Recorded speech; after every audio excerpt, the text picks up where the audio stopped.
Hello. Happy Saturday again. Yes, it is Saturday. Wow, it's wild that we're doing these on Saturday. I know. I think this is our last one scheduled, though, so we'll have to really relish it and treasure it. I agree. 3 hours with one of my best friends, And me. talking to some great people. We're really excited, folks. This is going to be a very special episode of SideKick Power Hour. My name is Nakia. And my name is Joshua. And together, we co-host this podcast and live stream Called SideKick Power Hour. Yes. And for those in the comments, it is not Psychic Power Hour. That was that sounds amazing though. I mean, we could always pretend we were psychic and just be like, Nakia, I see on your palm that you have been not shaving it. Not shaving my palm? Well, hairy palms are a sign of too much masturbation. Okay, gotcha. But I always thought it was from this side. Well, yeah, your palm. Right. This is the back of your hand. Right, but why would you say they didn't shave this? Because the old wives' tale is that if you masturbated too much, you would get hairy palms. Okay. It's an old folklore. I understand that part. What I'm saying is, why did you say it felt like I shaved it? Hadn't shaved it. Hadn't shaved it. I see. Gotcha. Now that makes more sense. Okay. Yes. Well, we've got Saud in the audience. Hello, Saud. How are you? And Jalen. So we've got Jalen. Now listen, Jalen has been hungry for an afternoon, an American afternoon show, probably for quite some time. Jalen, what time is it where you are? What time is it, Jalen, in Taiwan? And Saud likes your T-shirt, Nakia. Well, this is James Unsworth shirt. So I'm glad that you brought that up because today on the show we will have the person who created this shirt, James Unsworth, who is a really talented artist out of the UK, and Joshua has been a model for him. I have, and we'll talk about that for sure. And then tell us about your shirt. Well, because Saud likes my shirt as well.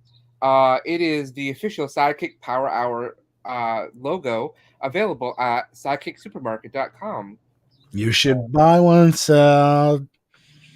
I'm not sure if Jalen wants it afternoon time because it's 12 a.m. in Taiwan. Oh, gotcha. Oh no, you can't be up with us for 3 hours, Jalen. Maybe Jalen could. It's Sunday, so for him. Okay, so earlier on my Instagram and on my Twitter, yes, I've been showing Twitter a little love this last week. That's unexpected considering your big hiatus and to do. Well, I'll get there. Hang on. So I asked in a poll on Zoom, do you flip your camera so that it mirrors your image? What do you do, Josh? On Zoom, I don't really use it that much anymore, except for work at my day job. So when I do it, I don't really care because I don't need anyone to read what I'm wearing. But I know that automatically StreamYard does it for us. So yes. And I just realized that I had mine turned backwards because I was testing it earlier, and that's what it made me think of. But I did want to say, I don't know, speaking of Twitter, you probably have seen me tweet a couple times that I was looking for a Blue Sky invite, and I got one yesterday. So I don't even know what Blue Sky is. I just see everyone wanting it. It's basically the Twitter that Jack Dorsey, who started Twitter, started right before he left Twitter. And sold it to Elon. So it's another attempt to have a new Twitter, much like Tribal and Social and Hive and but this one is right now super hard to get into and has some promise. So well, CJ wants you to invite him. To invite him where? I assume to Blue Sky, but maybe to your house. I don't Oh, know. to Blue Sky. Yeah, I don't know how soon I get invites. I know that I have Invite promised. him where? He wants you to go to Western Exposure with him, Blue Sky, Well, I Nakia. will be going to Western Exposure. I'm so glad you brought it up. Actually, in fact, It was synergy there, so it was. Let me quickly pull that up here, actually, before I forget, and share it with the folk. and while you're looking, what is Western Exposure, Nakia? Well, Western Exposure is a party that is was created by Weston and Brian, and Weston has been putting it on now for 8 or 9 years, maybe longer. It happens primarily in Palm Springs. Western Exposure is in Palm Springs, and it always happens at the clothing optional resort there called CCBC, or I don't know what the BC stands for, to be honest. I think it might be beach. I No, thought that was a bar in New York City that closed. CCBC. No, that's CBGB. Oh, CCBC is a clothing optional resort there in Palm Springs, or technically Cathedral City, and the I've been going there since 2019. Of course, I had to skip 2020, but Robert and I started going together in 2021, and have been several times. Well, basically every time they've had one, just about it since. Excuse me. And I get this emotional when I think about it too. this last one in April, I performed for the first time as part of this what we were calling Meaty Bits. It's a bear variety show. We're doing it again. Um, this time it's Saturday, July 8th, which is a week from today. Excuse me. It's a week from today, 7 p.m. in Cathedral City, California. I'll be performing music, obviously, out of all these people here. Chris Grace, Joseph Schless, Alan Massa, and Celine Kuklowski will be performing comedy sets. And then there's the Q&A with West, or West Cub, as a lot of people know him, because he's a prolific and well-known OnlyFans creator. We'll be hosting our little Q&A with everybody. Tickets are only $15. There's a 2-item minimum. There's not a last time we did a preset meal, like it was, this is what the menu was, here's the courses, choose your dessert kind of thing, and then the tickets were more, and we had more seats. This time we only have a limited amount of seats because it's so hot. We don't have access to the outside, and we're not doing a pre-set thing. So Probably going to be quieter then. it might be, but Playing more night. people will probably be less apt to order a big meal than just drink. True. So, or just like they might order some appetizers, is what I'm guessing. So I have a pretty good idea of what I'm going to perform, music wise. I think I'm going to have to put in Daddy Issues because it is Dad Fest. Absolutely. So for sure that one, and then maybe a couple other little surprises. I only have about 15 minutes, so that's usually about 3, maybe 4 songs. But isn't Western Exposure like 4 times a year, which is very different than any other bear run? Right. So it happens Thursday through Sunday in April, a Thursday through Sunday in July, a Thursday through Sunday in October, and then now the weekend after that. So there's 2 weekends in October. And then there's now a Christmas one. So there's 5 in Palm Springs, and then now there's also Eastern Exposure that happens in Augusta, Georgia, and I think they're doing those maybe twice a year. And I'm going to try to go to the next one of that. It's a lot of fun. I love walking around naked. It's nice. Obviously, at this show, this is in a restaurant, so there's no nudity. It's actually not inside of the resort. It's on the same property as the resort, and you can literally walk out the door and into this door, but you have to have clothes on to walk out the door. So, And everyone pay attention to the faces on that poster because most of them will probably be guests on the show at some point. yeah, I would say pretty much all of these people. Chris Grace will be a guest. Joseph Schless was a guest already this season. Alan Massa, there's no doubt will probably be on here. Wes, we've been talking about getting on. We just have to get him on. And then Celine, I've never met before, so I'm excited to meet Celine and learn more about her. It's weird. Is it letting me? Oh, I see what it's doing. Did you design this or? No, Chris Grace did. Okay, it's just interesting that you're sort of lording over them in your throne, and they're all tiny little heads. Well, it is, right? And it's also interesting that the Tom of Finland Santa behind me looks like he's got his nose firmly planted in my butt. Like, I mean, this is Western exposure, so that's probably something that happens. Speaking of something that happened that I'm still kind of reeling over, last week we had Hamish Steele on the show. I know, and we have had so many wonderful fans from Dead End watch the episode, and it's been a wonderful crossover for people to see what we do and learn more about Hamish, which has been a delight. Hamish is such a wonderful human being. Well, I can't wait to edit that together. I don't want to have to edit it, though. We are still looking for an editor that would help us out with this. There's a lot of you in the Crewniverse that are in our Discord sometimes even, and like I kind of wonder, like, do you have the time to like get that involved? Would you be interested? Again, you don't have to have really any experience. All of this stuff can be taught online.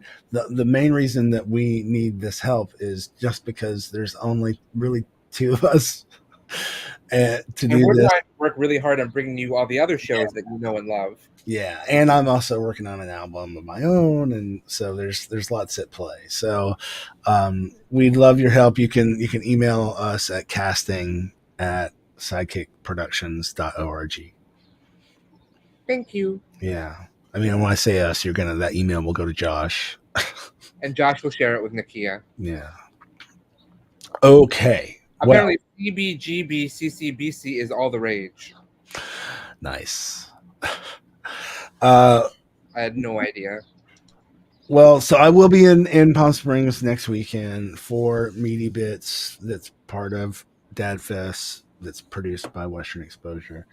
Really excited. I'll have a room there at CCBC, so I'll be there the whole weekend. I'm also going to do a DJ set. I'm going to do a yacht rock set in the afternoon. Yacht rock? Mm-hmm. Yeah. So like the Beach Boys? No, more like Christopher Cross, Michael McDonald, Kenny Loggins. Like Kenny Loggins, he's the saxophone player, right? Yep, that's right. So I'll be out there, and then is there anything in particular, Josh, that was happening in the Crewniverse this week? Well, just to be clear, then that means that there's probably no episode on the 12th. Is that right?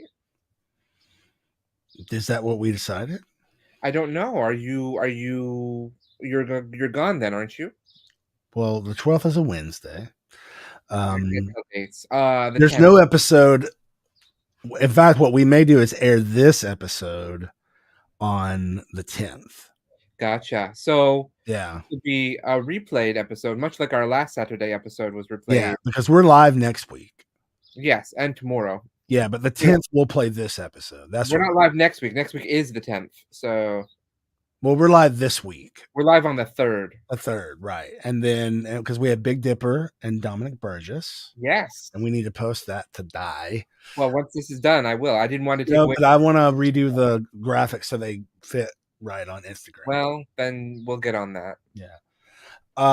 Speaking of that, did we get a poster to Western Exposure? I'm so glad you asked because I just checked with West and he said that it was not too late. So, but I guess I know what we're doing today after the episode. Well, no, I have to run and take my truck back after the episode, but I'll circle right back around and then we'll get on it. All right, we'll see if I have the time then, because I'm preparing to film tomorrow. Mhm. That's right, because we have our new series, our series. Series. Okay. Wow, RuPaul. Hey, Shirish. Hey, Shirish, tell me what we're shooting tomorrow. Series. Oh God, now this is right. I'm using a Mac. So so Siri just popped up on here. 99, and the low will be 76 degrees. Thanks. And my Siri says it didn't get that. So Okay. Well, here we are. It is Saturday. yes, you asked This for is Turner July Rebecca. 1st. This is a very special Saturday edition of SideKick Power Hour. My name is Nakia. This is Joshua R. Pangborn, my co host.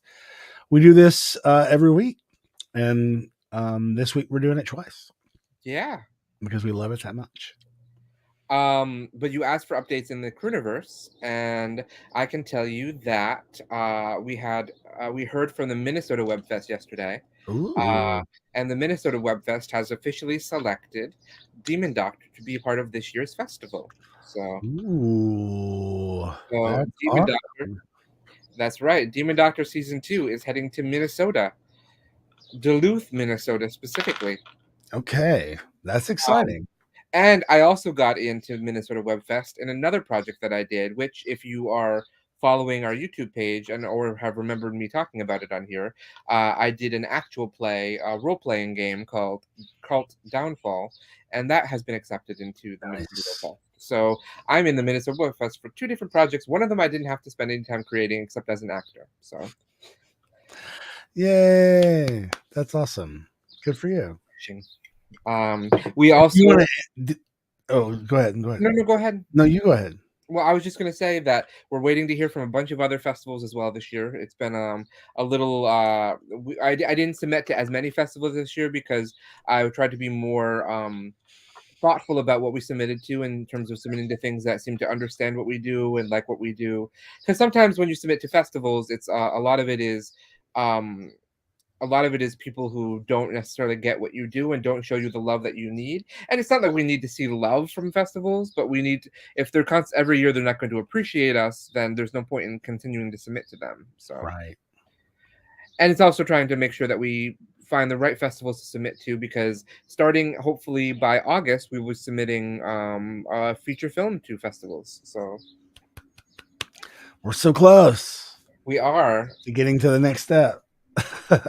We are. July 18th will be the big day that I go around to get a couple of shots of B-roll, and then it's in your hands then. Well, not in my hands. Well, you're doing part of it, Part of it, yeah. and you're monitoring and advising on that second part. Well, yeah, and that's the plan right now. Because I cannot add as much info as you can on that, so That's you're going true. to be like, I need to make sure that the boom and the bass and the treble are all shifted to the max, and you know how it is with music and sound and audio. Sure. Yes, I do. Well, I think all of that is true, but you should also bear in mind that hopefully I'll have a reason to be busy for the next month. I'm still waiting to hear back word from my audition that happened on Tuesday. Really? What was this audition on Tuesday? I auditioned for Todrick Hall's new musical that he has written and that he is workshopping in Austin with. It's being produced by Hunter Reagan, who I was already friends with and didn't even know that this was happening. And then I just saw it on Todrick's thing. And then when I, put two and two together, I was like, oh, wow, that's really neat. That's pretty cool. Yeah, it I definitely talked myself out of going multiple times in the process. And I think I shared some of that with you. You did. And I think I talked you into going several times in the process. So. You did. And I'm glad you did. But, I think it's important to acknowledge that, that super ego, kind of super shitty bully voice that sometimes we can hear in our heads to say, why are you fucking with this? You're too old, or nobody's gonna care, this, that, or the other, or uh, you've got braces, you can't do this, or you're still recovering from your jaw surgery, what all this other stuff. And despite all that, I did go in person, and it was very, very, very refreshing for me. I had a really good time in the whole process, and I met some really nice people. In fact, one of them just commented on something that I posted on Facebook, actually. Oh, yeah? Yeah, she was super sweet. Her name was Joanna, I think is what her name was. Like Sweeney Todd's daughter? Maybe. And then I also met somebody named Sky. And then, I met this really great actress. I don't know if her name's on here. Let's see. Her name was... I don't know if it's Courtney Oliver. No. Layla Anastasia Scott, I think is her name. Interesting. And she's in this horror movie called Urzuli, I think. Is that how you say that? It would be Urzuli, yeah, I think. Yeah. And she told me it's about the original, like, origins of the mermaids, but told from the, like, I think she said South Colombian folklore or something, and how they are, like, they devour people and eat them, but they can be called upon by people who are in need, and then they come help them.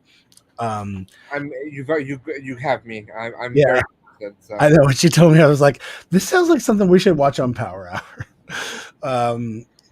CJ had a quick question. Do we ever get work with Pride festivals? Phoenix has theirs in October. I have had the pleasure of performing at some Pride festivals, in the same way that I've been booked at, different bear runs and bear events like Western Exposure, and I'm doing Cannonball later this year. SideKick Productions, however, is not big enough to be noticed. But we've been talking about this a little bit with the guys from Tidal Wave, or not Tidal Wave, Bigger Vegas, right? Like, I guess we have to get them in a room and corner them and tell them, here's the idea, and let's see what happens. Yeah, we've been hoping to. We would like to be present at some of these things, but no one has ever asked us. No.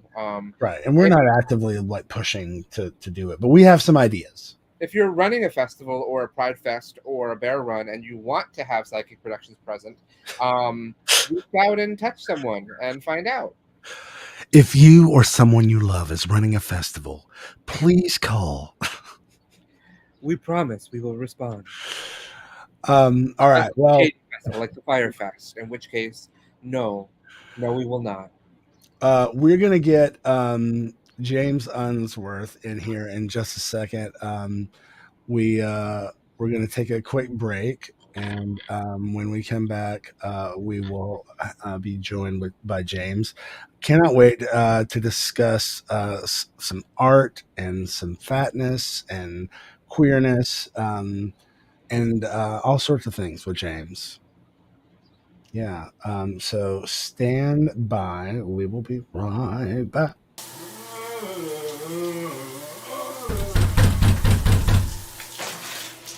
Hello? Somebody there?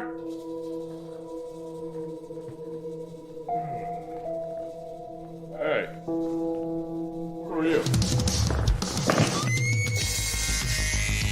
Harvest? Yes, this symbol is on every single victim. So it's vengeance you seek, then? Nothing about this is fine! People don't just randomly kill. There has to be a pattern here. I screwed up big time! I can't find an answer about the scissor slasher, and I can't find an answer about what I am. That was not my turn. I trust you. This is terrifying. But fun? Right. Okay, so maybe I embellish a thing or two on immortality. With love as well as with magic. There is always a price.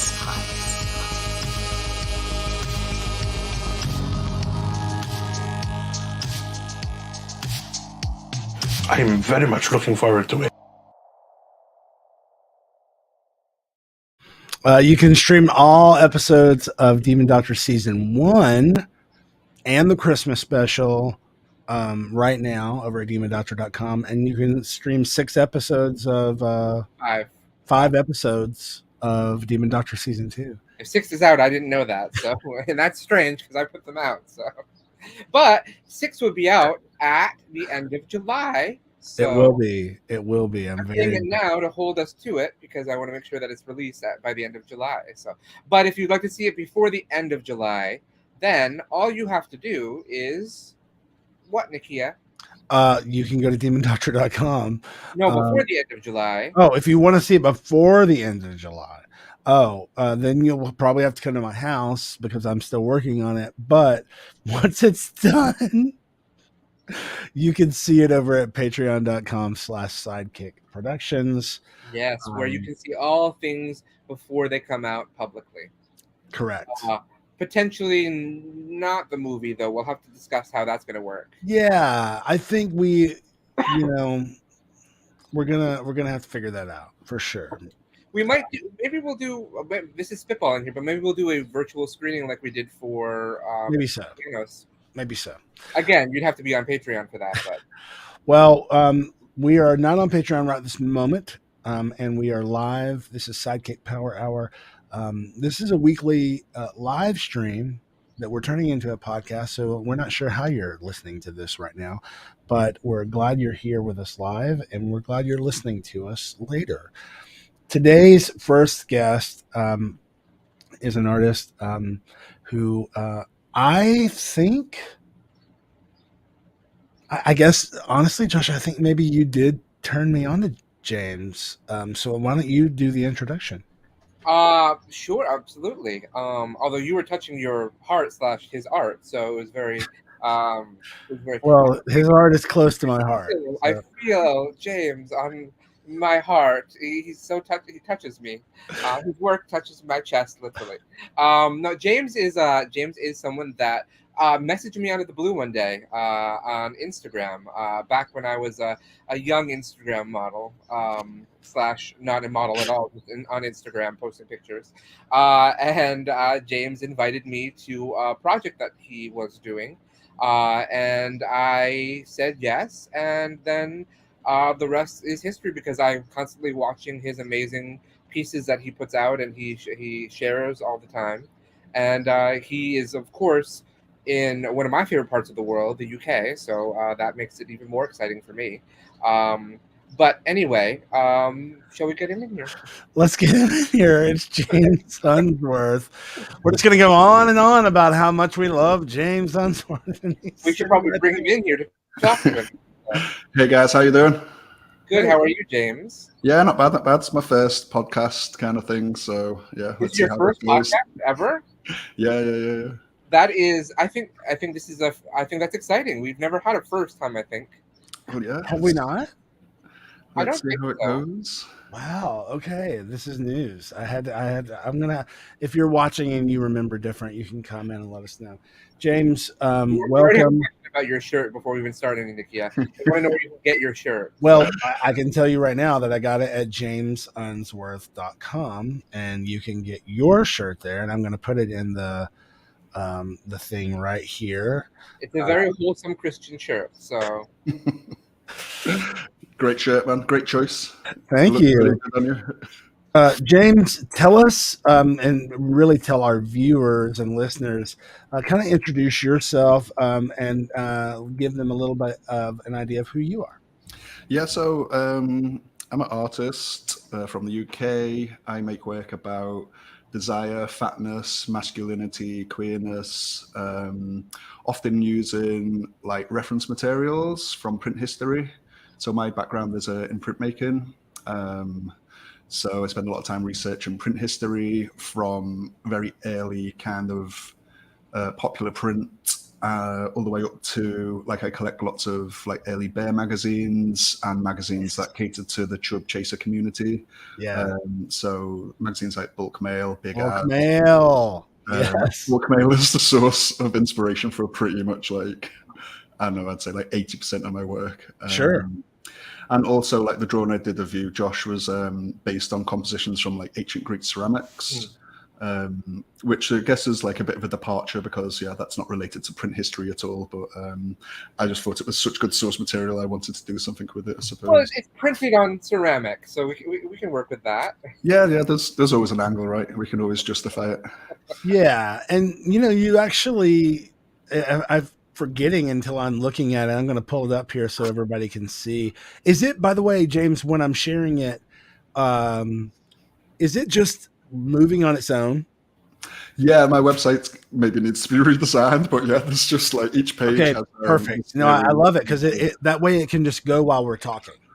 And you can I think you can double click and it'll like make the images bigger. Okay, great. So, I love this one. Let's see, double click.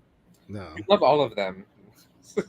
Yeah, it's really great to see them like this. Actually, like in some of them, there's like people who are like from different geographical regions who've never met, and yeah, for instance, like this one with the 3 figures in. Yes. Yeah, I don't think those people know each other, but in a way, like they were brought together like through this project. And were all of these people that are depicted here, are these in this work, were they all from real life, or were any of these pulled from things like bulk mail? They're all people that I've contacted on Instagram. So yeah, I used Instagram like a modern kind of piece of technology, right? To combine it with like these kind of ancient compositions, and it would have been yeah, like social media allowed this project to happen in the way that it happened. So with this, I made a different drawing every week throughout the year.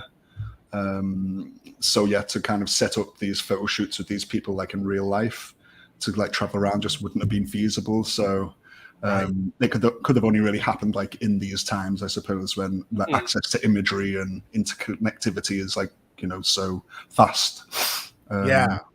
Obviously, you had a lot of people respond yes because we see them. But what was the response like from people when you messaged them? Because it was a very random message I remember getting. It was sort of like, would you pose nude for me for this Greek? Yeah, and that's, by the way, that's how he turned me on to you. Was he was like, "Well, what do you think I should do?" And I said, "You should do it." Well, thank you, and thanks for encouraging him. Yeah, you get a mixed response. For some people, it's just something that they don't feel comfortable doing or they're not interested in doing, which is like completely fair enough. Sure. And then for other people, they were like, yeah, brilliant. And then I had people kind of, once the project got started and people started seeing like the results, people would contact me and want to be part of it. So it ended up, I think, it was going to be 52 images in total. I think I ended up making 70. And there's Josh. And Josh, and he's holding a Skeleton Crew cup, right? I am, yes. Yeah. Or I think it's either Skeleton or SideKick. I can't remember which one it is. Yeah. I think it's Skeleton Crew cup, yeah. So yeah, and some of them I like to put kind of like personal like references. Yeah. I didn't pose with that either, so I was very excited when you put that in there. I was like, oh, this is a very fun addition. I'm marveling at, now that I'm looking at them in order, how many of the people in your work in this project that I know personally. Like, yeah, I'm not surprised. Like there is a lot of interconnectivity there, like certainly in the bear or kind of. I mean, the community is not that large when you think about it. So. Yeah, true. Yeah. Well, it's really fantastic work. One sense of the word, at least. So.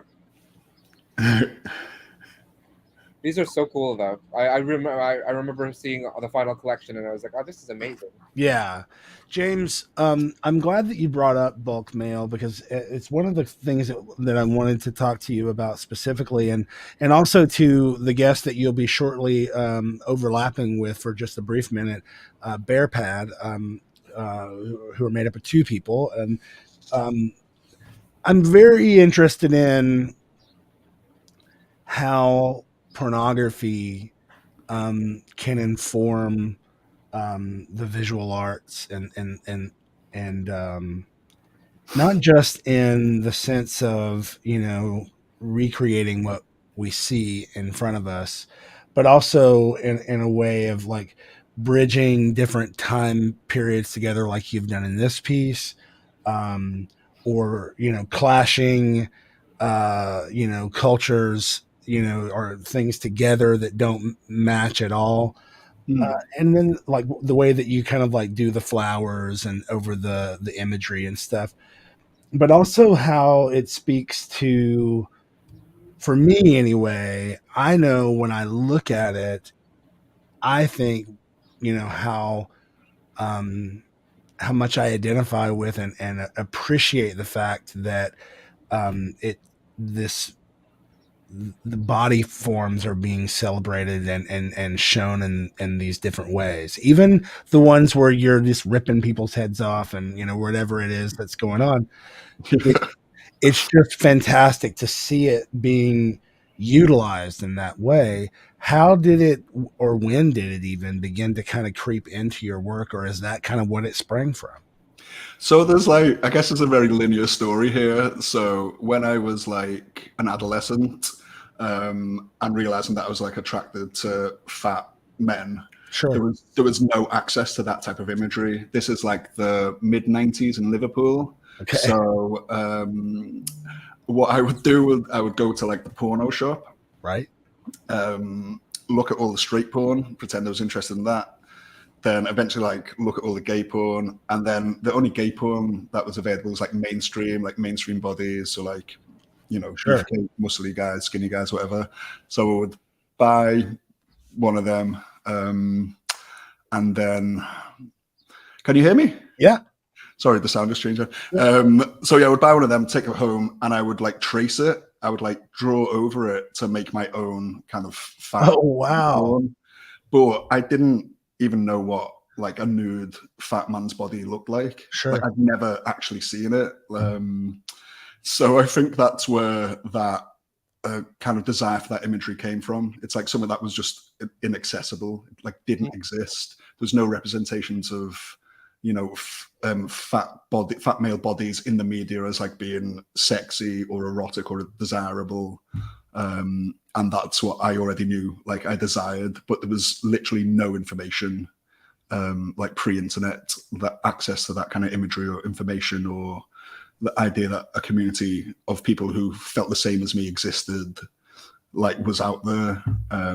So yeah, that's like from the very beginning, I suppose I've used pornography, and I suppose it's, yeah, it's telling that, I suppose, for a generation of people, or maybe it's still the case, like your first kind of contact with, your own sexuality is through pornographic imagery. And yeah, I wonder how that affects, the way we feel about ourselves, our bodies, and about sex. Yeah, I remember how kind of profound seeing it, like cartoon pornography that someone had left like in my neighborhood in like a PVC pipe in a ditch, which basically, was probably like, one of the guys in high school, like, or whatever, or even maybe in college, like hiding out in the woods, jerking off and like stashing their porn in there. Right.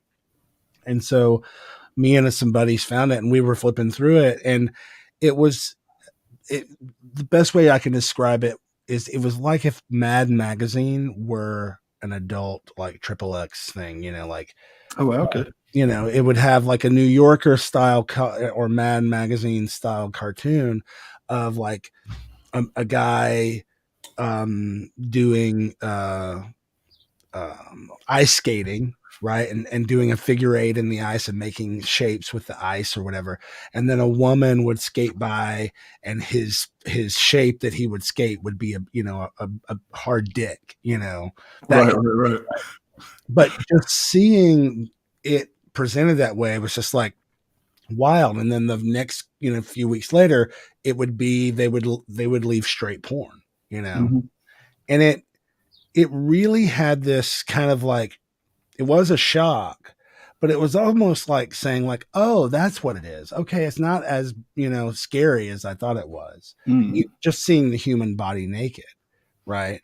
But then like knowing that wasn't quite what I was attracted to, that I was wanting something more. And what you're saying is you kind of took that and made it into what you wanted to see. Yeah, because there was no alternative. Like it just didn't exist. The first time, pardon me, I saw like a bear porno was in Amsterdam, I guess, when I was like 19. And I was in the closet till I was 24. So I was like on a lad's holiday, Amsterdam 19, like snuck off to, it was next to a club that was called the Cock Ring that doesn't exist anymore. There was like a gay porn shop there, and bought like a bear magazine. And I was like this skinny 19-year-old kid. I was like trying to speak to the guy behind the counter, like trying to explain what I was looking for, like feeling like proper shy, like proper scared. And they were like super unhelpful, really unfriendly. So I had to just go and like just look around the shop, like right on the clock, like trying to get back to my mates before they noticed. Right.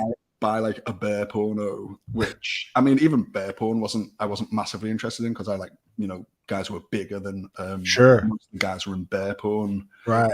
So I found one which had like a bigger guy, like a fatter guy in, rolled it around like my leg and tucked it into my sock and smuggled it back to the UK. Like, wow. just like terrified that I would be like outed.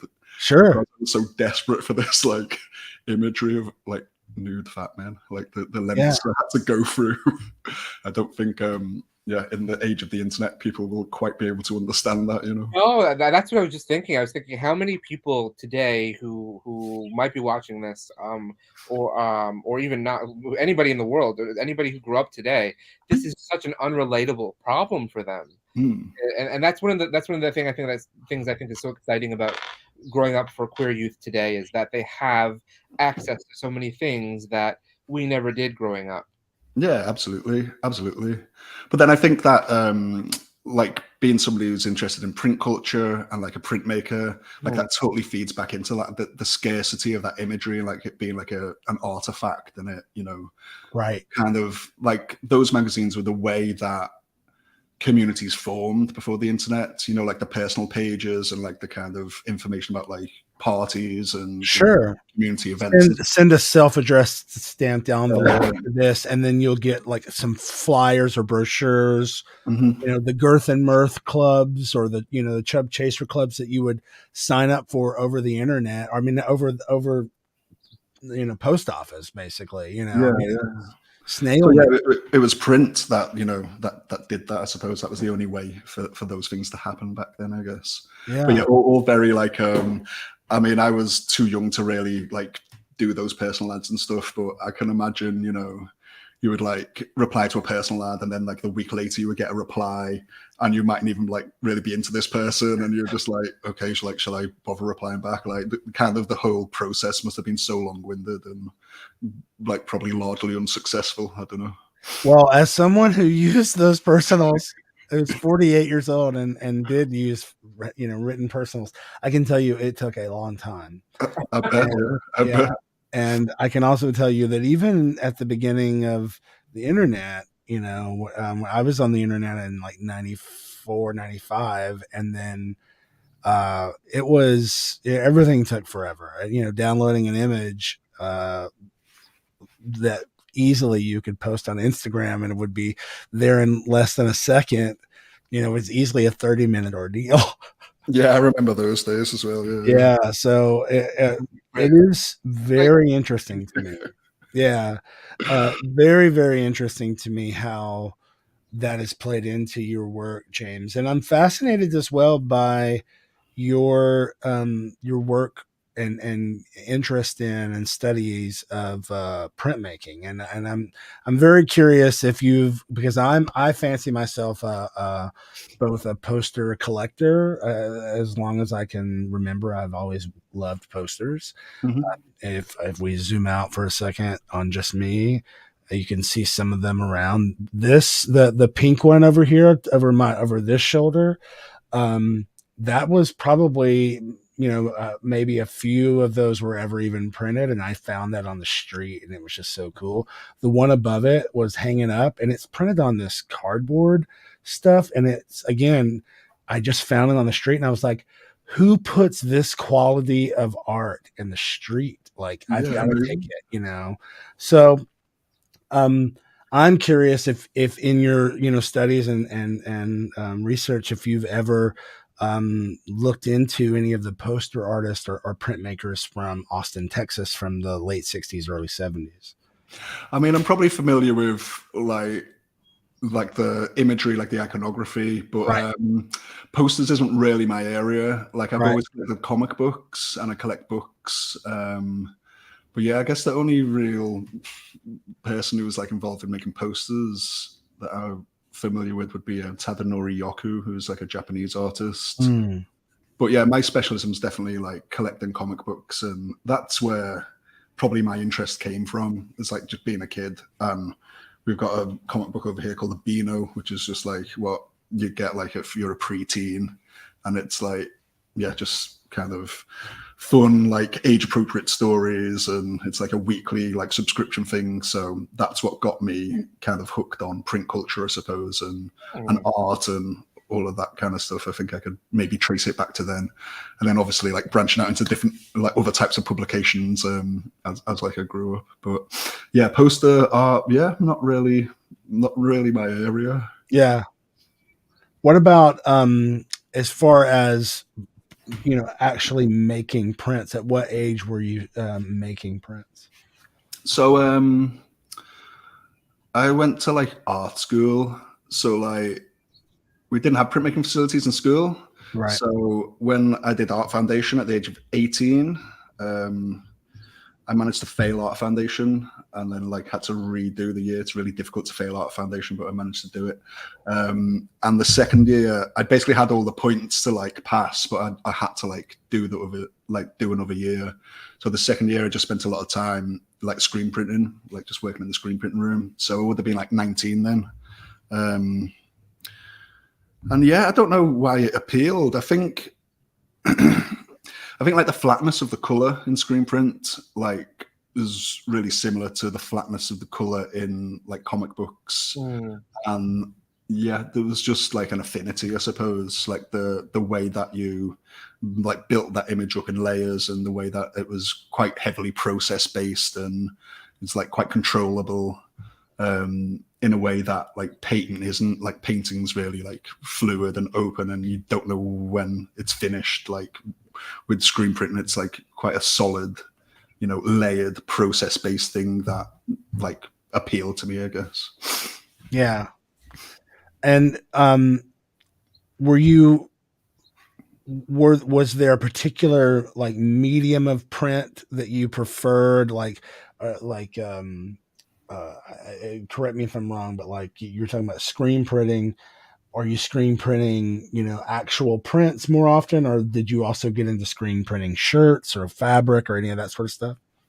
Yeah, it's mostly on paper, but I guess like when I went to art school, like there was experimental stuff. So I was like screen printing on like pieces of ham and like just lots of different materials, like using screen printing to do things that you couldn't really do any other way. So I developed this technique where it would kind of like, how would you describe it? Basically like you would print everywhere but the line of the image that you want to see, but print that onto like a reflective surface. So it looks like the reflective surface is the printed part, but it's actually like the rest of like the negative space. So it was fun to like experiment and kind of try and push. Like print has a very traditional kind of twee image, I suppose, and it's definitely like not the sexy, like exciting department in the art school. You know, it's like the kind of the boring kind of place where like the weirdos go who like can't get onto the painting course. So it's like it was interesting to try and see what print could do with like modern materials and kind of try and like do something kind of interesting, exciting with print. So you were you mentioned something earlier about oh goodness, I forgot how it came up, but it kind of sparked this thought that Joshua and I were pondering on earlier, and we wanted to ask both of our guests today about, and that's AI and you know what your views are on AI, you know, in art in general. Are you dabbling in it? Tell us what your thoughts are. It's something that I'm just not that interested in. But I think it is. So I saw there's a couple of Instagram accounts who are like making AI, making images of like bigger bodies. So they've made like a few like ancient Roman, ancient Greek kind of statues, bigger bodies, and that's an idea of something that I've wanted to do. Right. Like, an idea that I've been like, playing with in my head for like years. Sure. But now they have somebody has the ability to make that very quickly, to visualize that really, really quickly. And I don't know. It's like, that's probably a good thing, I guess. But yeah, I just don't find it that interesting. Yeah. And I don't have like a strong opinion one way or another. Right. But I know people who are like writers who are like terrified of Chat GPT or whatever it's called. Right. Yes, I am one of them. But I don't think that kind of imagery that AI can make, I don't think that can replace like human creativity. And I think perhaps because my work is like kind of erotic and some of it's like really graphic, like the AI can't make that work anyway. Sure. That's forbidden. We actually, there are safety things in place. They won't even permit you to do that. So that's a really good point. I'm sure that long term there'll be ways around that sort of stuff, and the access to high level machines will probably become easier, hopefully, if it's more democratized. Well, I think it's happening in video because I think people have been having issues with deep faking and pornography. Right. I'm sure that's certainly an issue I've seen, for sure, and I'm sure it's only going to get worse, to be honest, because as the technology grows, there's always going to be folks who want to jerk off to something. So that's it's just. As I like to tell people, the best example of this in pop culture is Tropic Thunder, where they talk about the real life way that pornography essentially has led the movie industry in formats for years. So long before the major studios were using Betamax or VHS, the pornographers were doing it. Before they were doing, DVDs, pornographers were doing it, Blu-ray, really. And Tropic Thunder, what the joke is that they decided between HD, DVD, and Blu-ray. And it's actually true. It's because the pornographers were invested more in Blu-ray. Because HD DVD actually had some pretty damn cool features if you think about it. But anyway, my point is that the AI stuff at some point will become very easily accessible for pornographers to use in lots of different ways. I think perhaps it's just like a new category. Like, I don't think digitally created imagery can replace the experience of going to a gallery and seeing paint on canvas.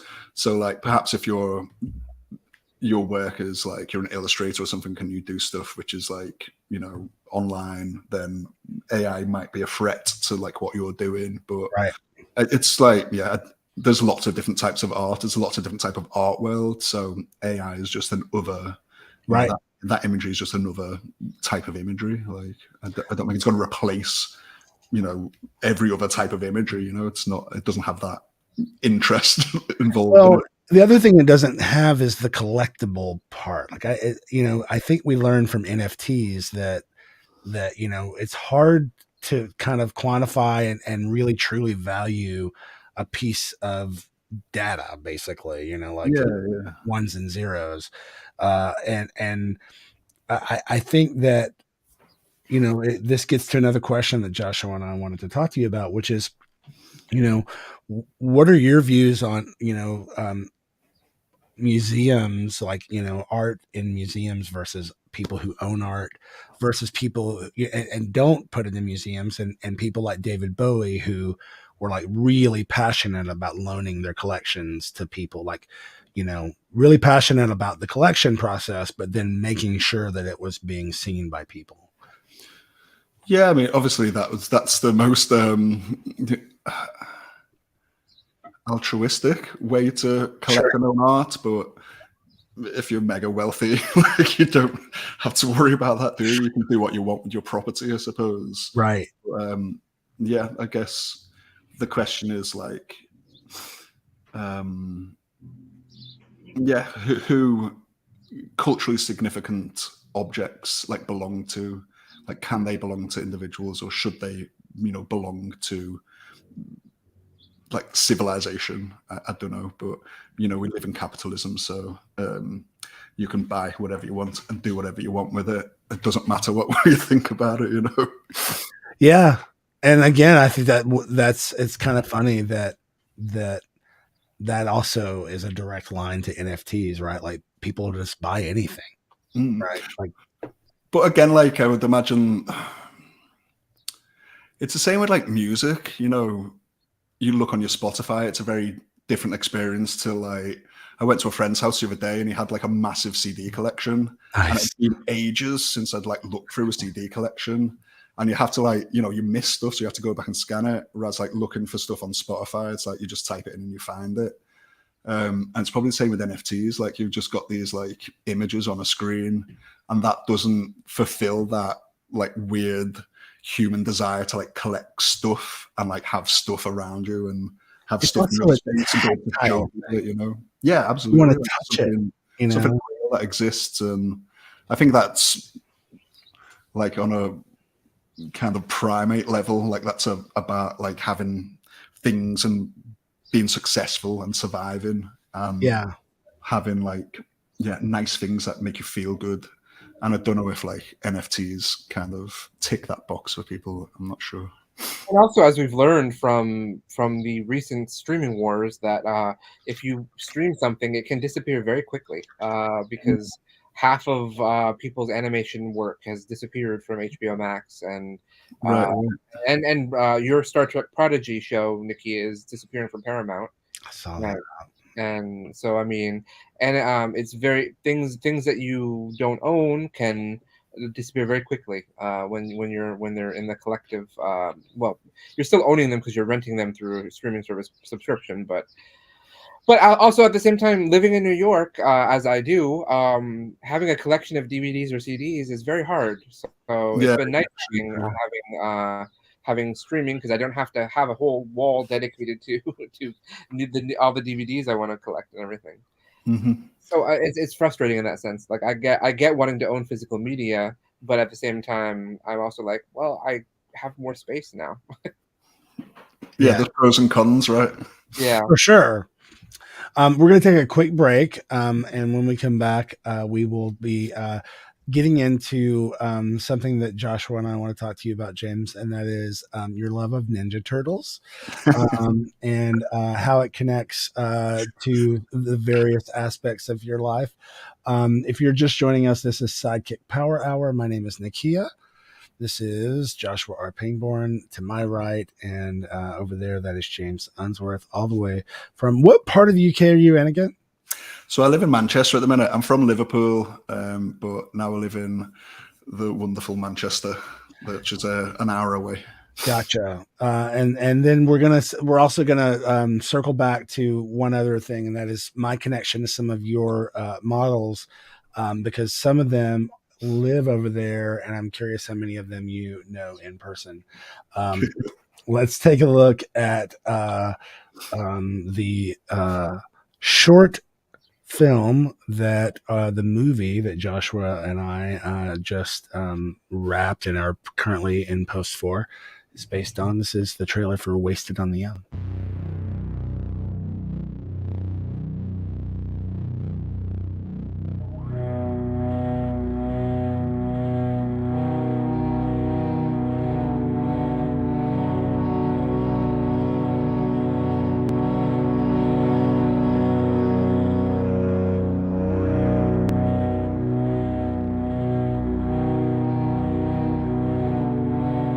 You're 15 minutes late. Jesus, where did you come from? time. And it's such a pity when people waste it. I hate that. Time is so precious. Isn't that right, Mateo?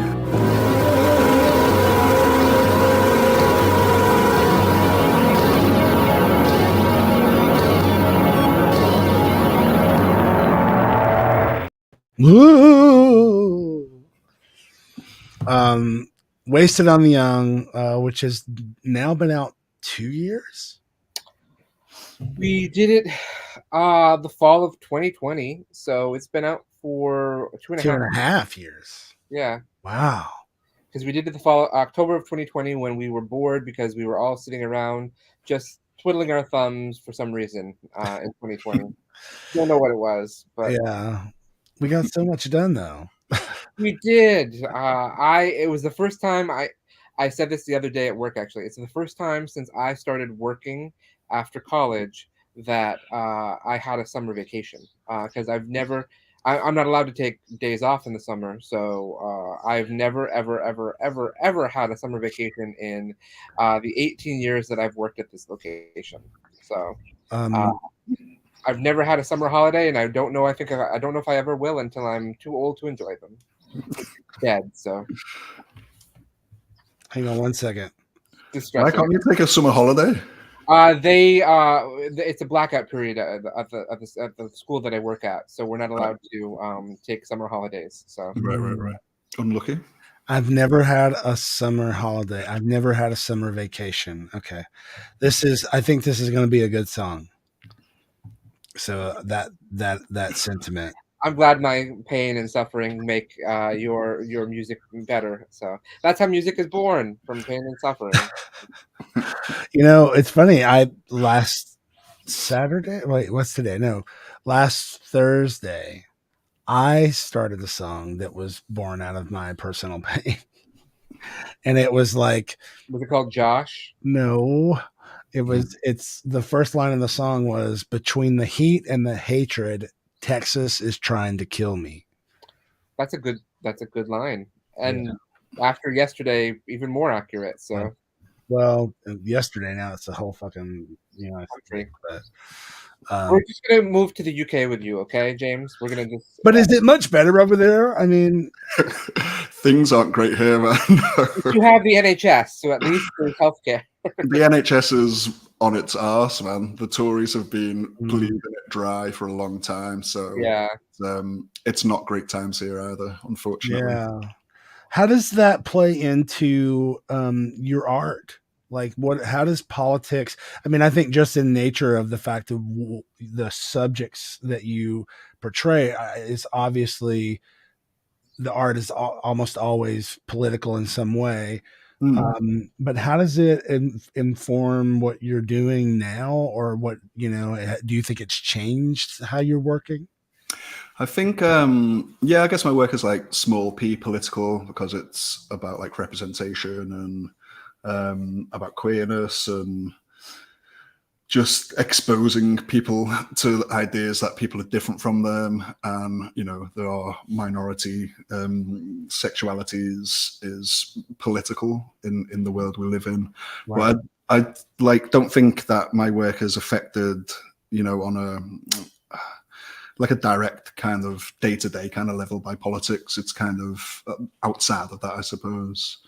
So the references are before like current times, so it's not like I'm reacting to things that are happening like in the world today. I guess like things do filter in, but a lot of my work is about like nostalgia and references and things that I remember from like the past. So it's not exactly about the current times. I think, like I said, I think your work inherently is political because it's queer and it's fat and which is just two things that are not that need to be protested for rights for. But I think you probably don't do things like you don't do something with Boris Johnson as your centerpiece or something like that. So no, I wouldn't want to look at an image of Boris Johnson. So I wouldn't like to work on an image of Boris Johnson. But I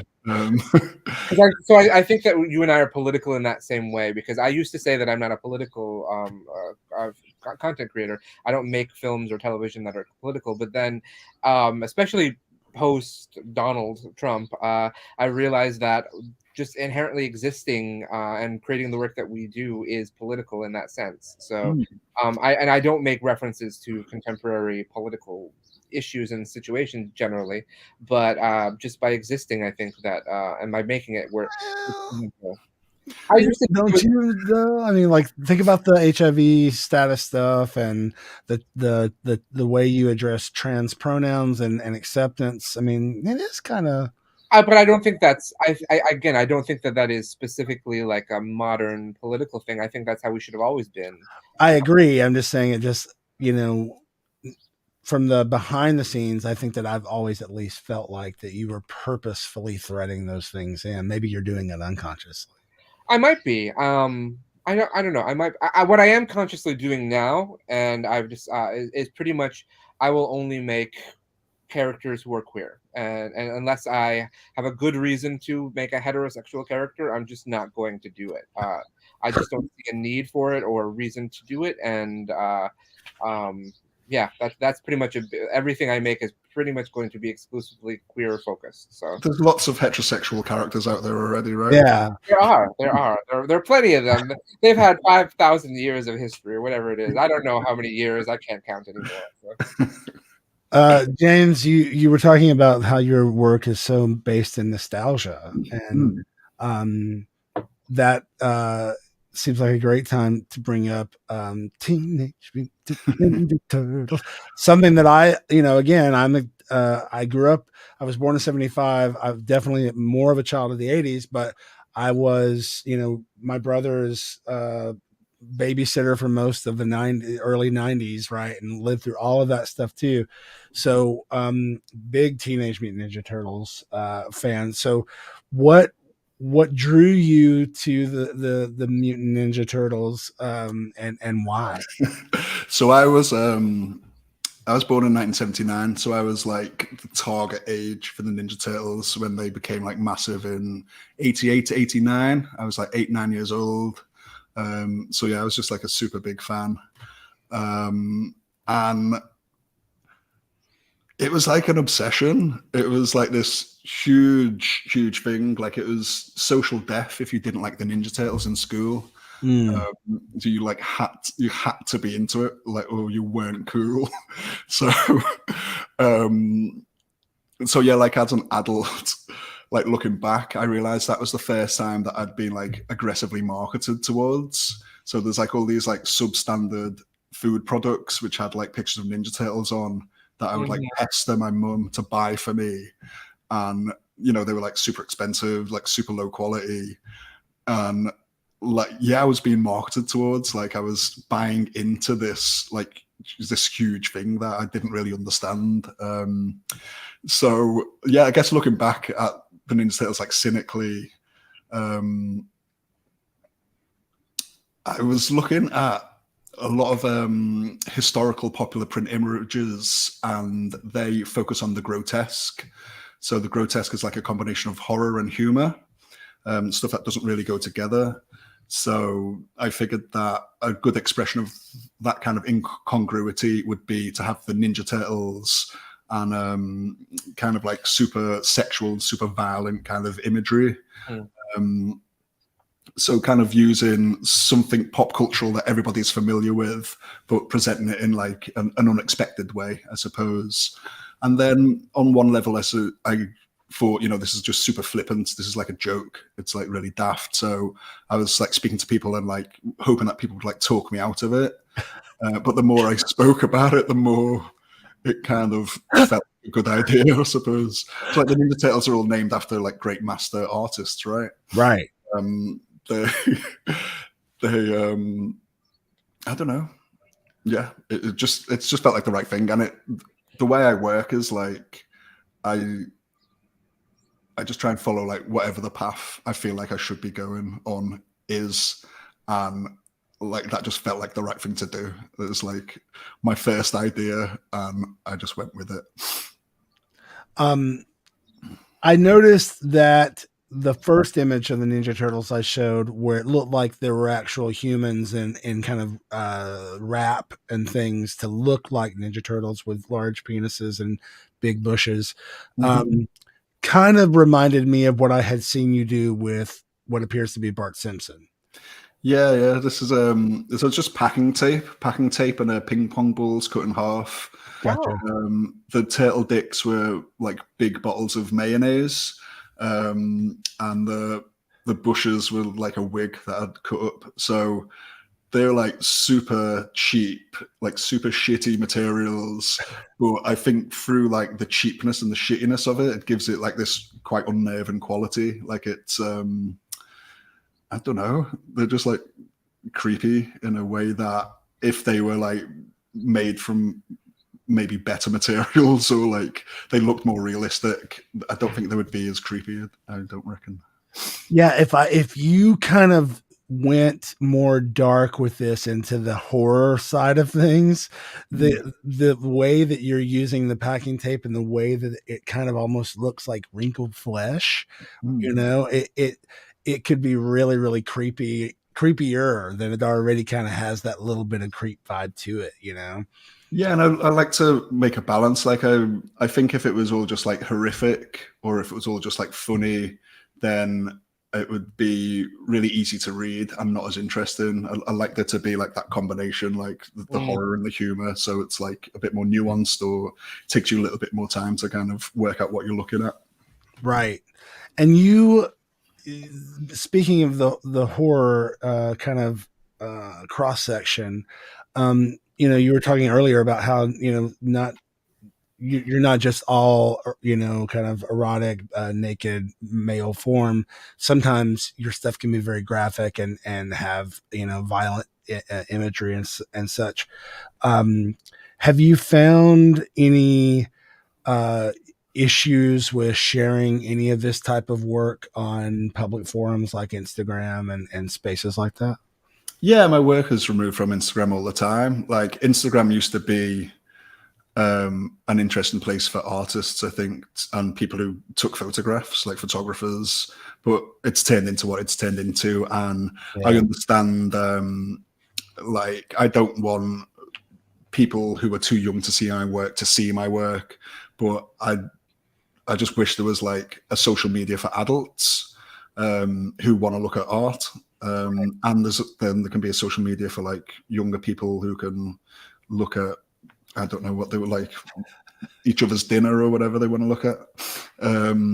But yeah, I understand that. Yeah, safeguarding has to happen. I don't want to expose people to my work who are like too young to see my work.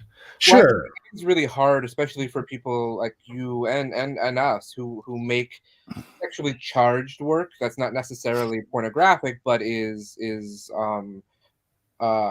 definitely in the world of celebrating sexuality, and I think that's the kind of work that's very easy for, at least in the US. I don't know if it's happening in the UK, but in the US, for people to just throw the label groomer on and to say, look at you, you're corrupting our youth, and how dare you. I mean, the same arguments that they've been around for hundreds of years for what the gays are doing, but right.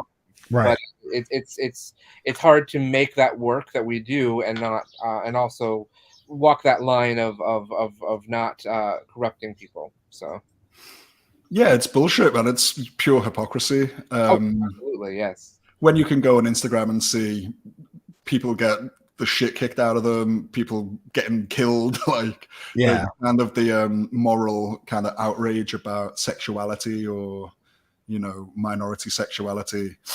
I mean, I guess some of my stuff is pretty weird, to be fair, but there's, like, it has a unique point of view and a unique voice that I don't think I've seen really from other people. So, but these are artworks, and people get morally indignant about the horror or the sexuality in an artwork. Right. I think sometimes more vehemently than the horror in reality. You know, like we see horror every day, like real horror. So I mean, why people get so upset about depictions of that horror, or, you know, people making work that's trying to discuss that or work it out or work out for themselves.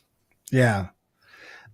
You know, for me as a songwriter, like talking about the lyrics that I shared a minute ago, between the heat and the Texas, or between the heat and the hatred, Texas is trying to kill me. Right.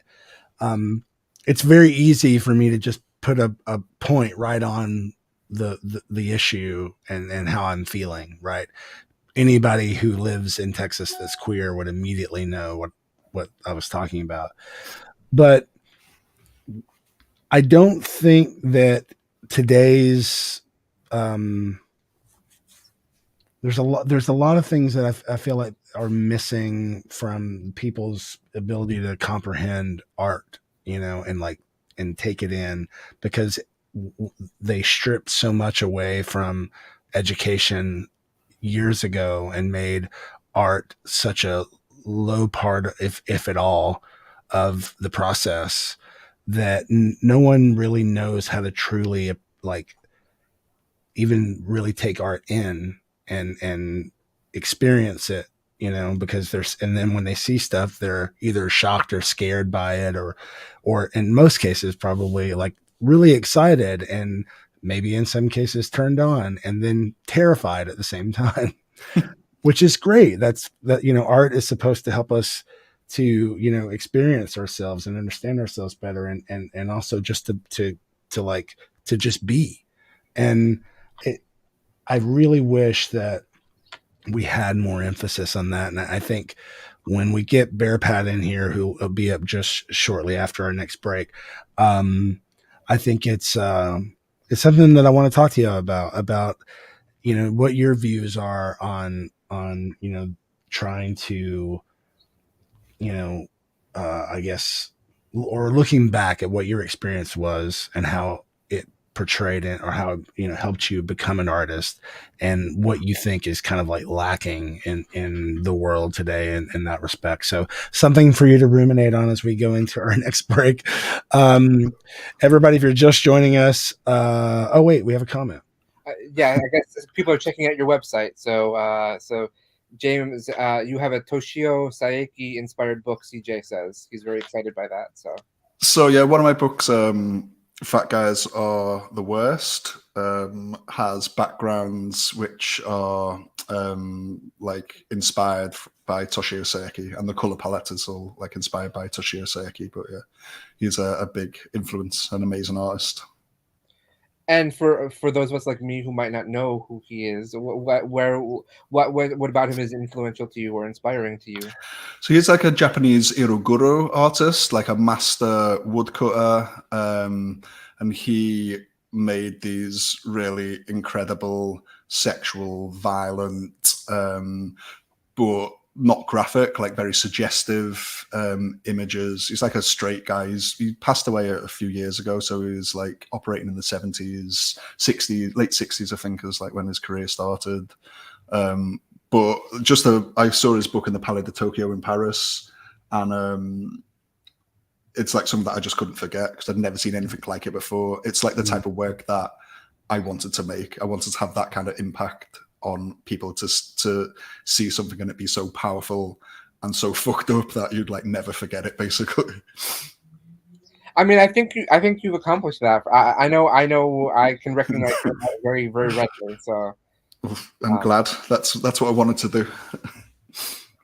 We are going to take a quick break, and when we come back, we're going to be joined by Bearpad. These are a couple of guys that I adore. I've had the pleasure of owning some of their work for the better part of now 11 or 12 years, and then randomly ended up, of course, meeting them through the internet, and then connecting through Western Exposure. We're all going to get there together right after this break. If you're just joining us, this is SideKick Power Hour. My name is Nakia. I'm Josh. I'm James. We are going to be right back after we take a look-see at this week's Patreon exclusive. I'm going to share it here today while we take a quick break. This is the song that I would have sang had I been voted through to the top 4 on my season of The Voice. And this is the lyric video for that in this week's exclusive Nakia Club post. So take a listen. We're going to go full screen on this, and then we're going to take this.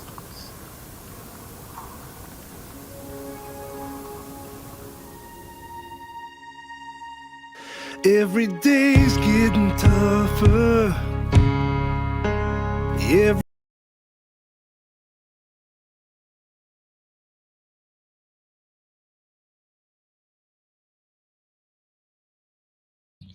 You're muted. That would have not been the song that I sang. That was the wrong song. That was a song that I wrote for a cable company. It was still a lovely song that started out that way. I'm sure, but it was not what we needed. So stand by.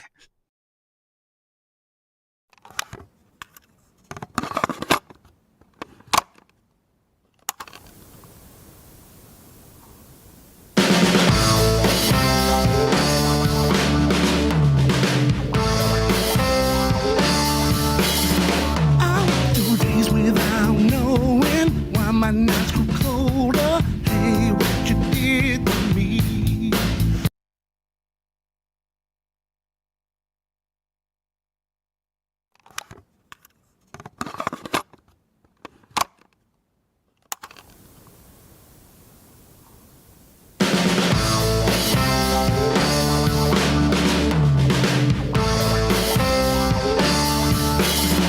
I went through days without knowing why my nights grew colder. Hey, what you did to me? I think Nakia has uploaded the preview for it as opposed to the actual song, but that's okay. While we wait for Nakia to return, there is Nakia running back here right now. He's shaking his head now at me in the green room saying, "Josh, curse the world," or something. I don't know what he's saying because he's in the green room and I can't read his mind. I think he's going to try this one.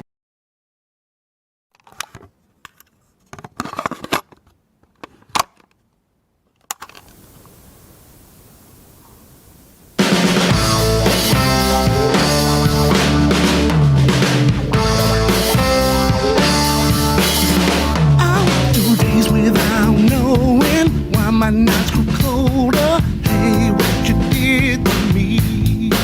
You always had a quick alibi, someone waiting in line. Now you wanna run back to me, but I know that you were lying, and you do it so gracefully. Save it for the next fool who says he loves you. Save it for someone with a heart to spare. Cause let's face it, your lies are wasted on someone like me, yeah. Oh, save it for the next fool who thinks he needs ya.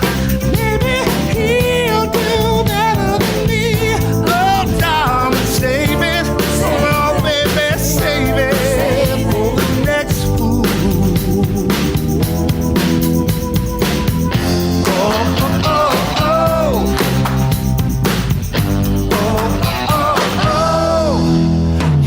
Excuses don't amuse me. I know that you use me till I'm all used up. Now I'm older and I'm wiser, and I don't wanna fight you. It's a battle that I just can't win. But I know that you were lying, and you do it so gracefully. But save it for the next fool who says he loves you. Save it for someone with a heart to spare. Cause let's face it, your lies are wasted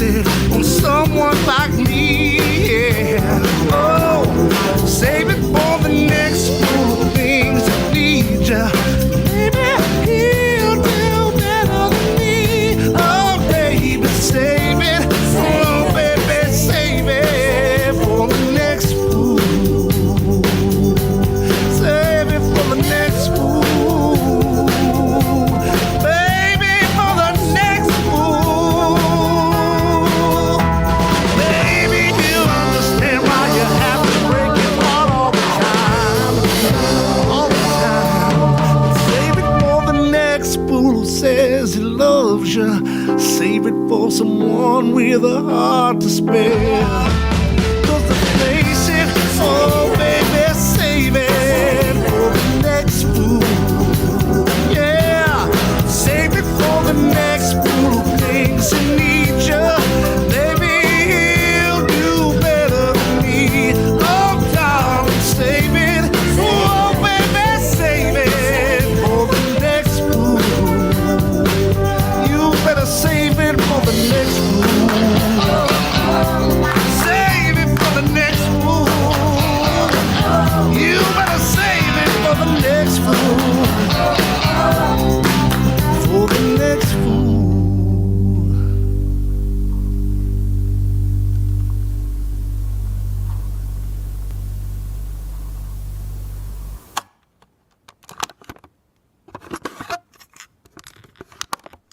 Boom. So that, Josh, would have been my top 4 song. And I tell the whole story over at my Patreon, patreon.com/Nakia. We are here at SideKick Power Hour. It's Saturday, July 1st. Thank you, Jalen. Appreciate that. Thank you so much. I mean, I like it too, if it helps. Thank you so much. My name is Nakia. I'm Josh. Hello. We've been speaking with James Unsworth from, he's joining us, I believe, from Manchester today is what he said. And we are now going to be joined by James and Bearpad. And we're going to get into who Bearpad is and all of that stuff. So without further ado, let's welcome back James and then introduce Bearpad. Hey. Hello. Hello. Hey. Hello, boys. And where are y'all reaching us from today? Santa Cruz, California. Nice.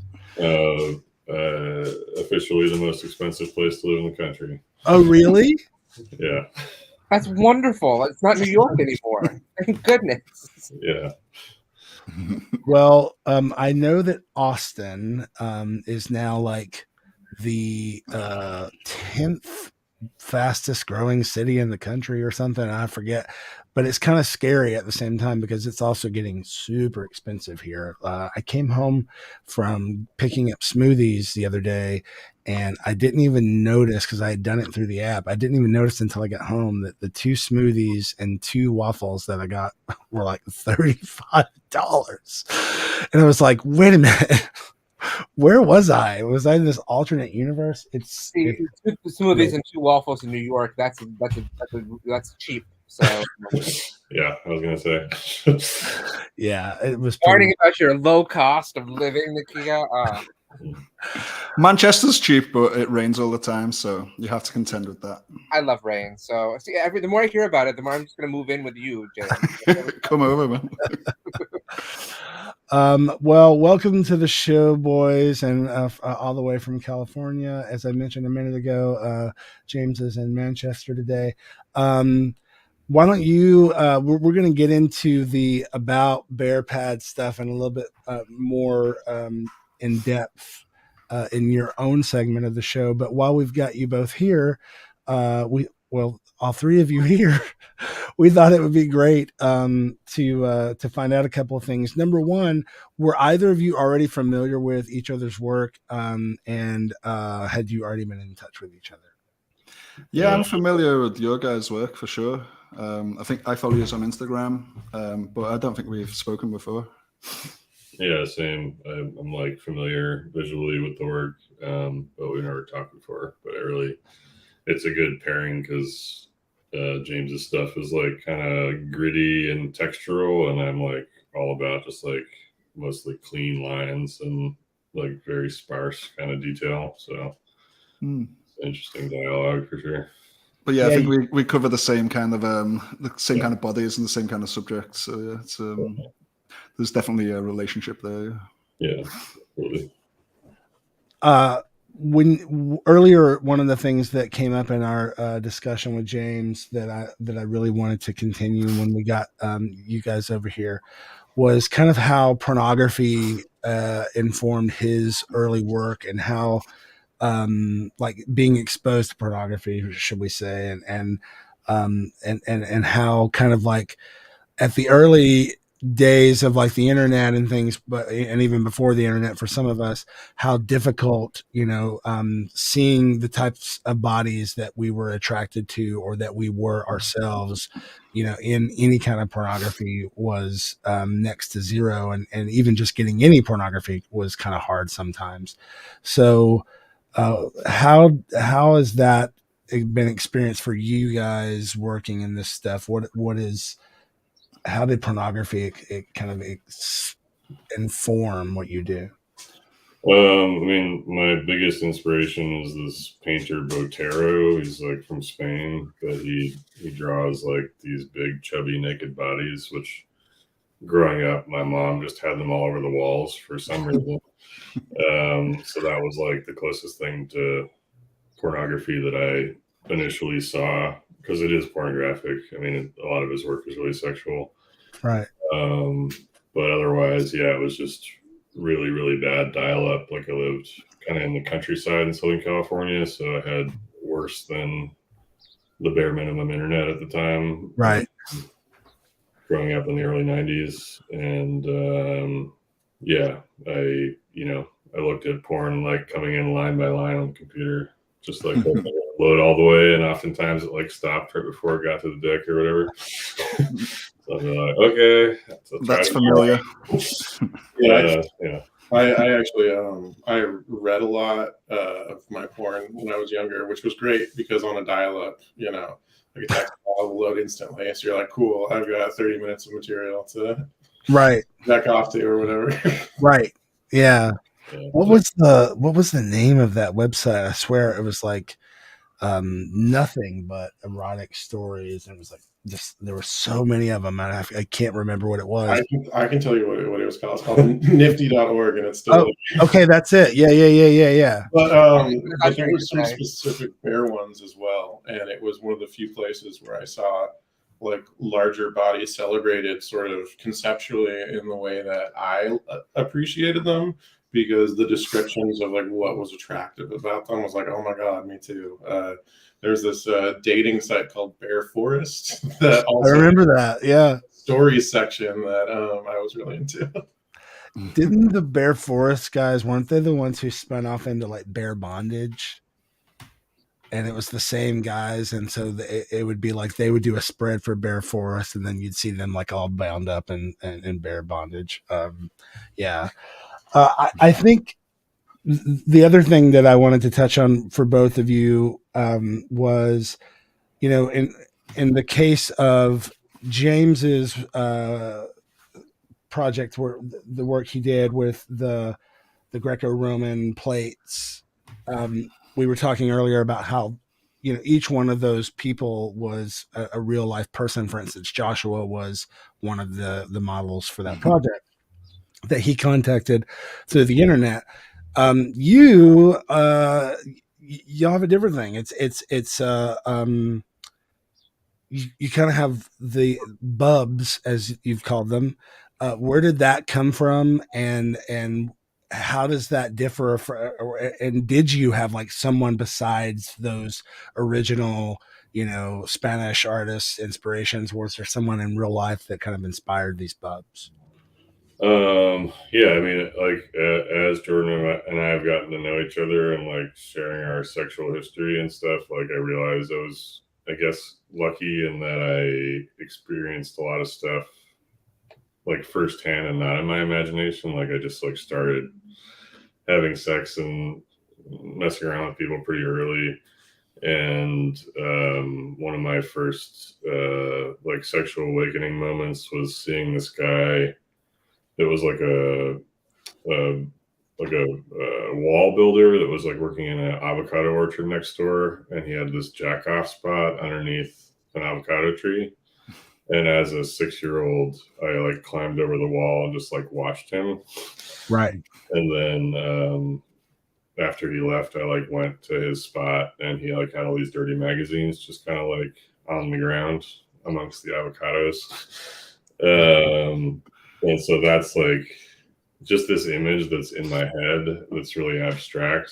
But I feel like most of the drawings that I do are based on this one person who I can barely remember, and then just kind of like a collage of all the sexual experiences I've had in my head.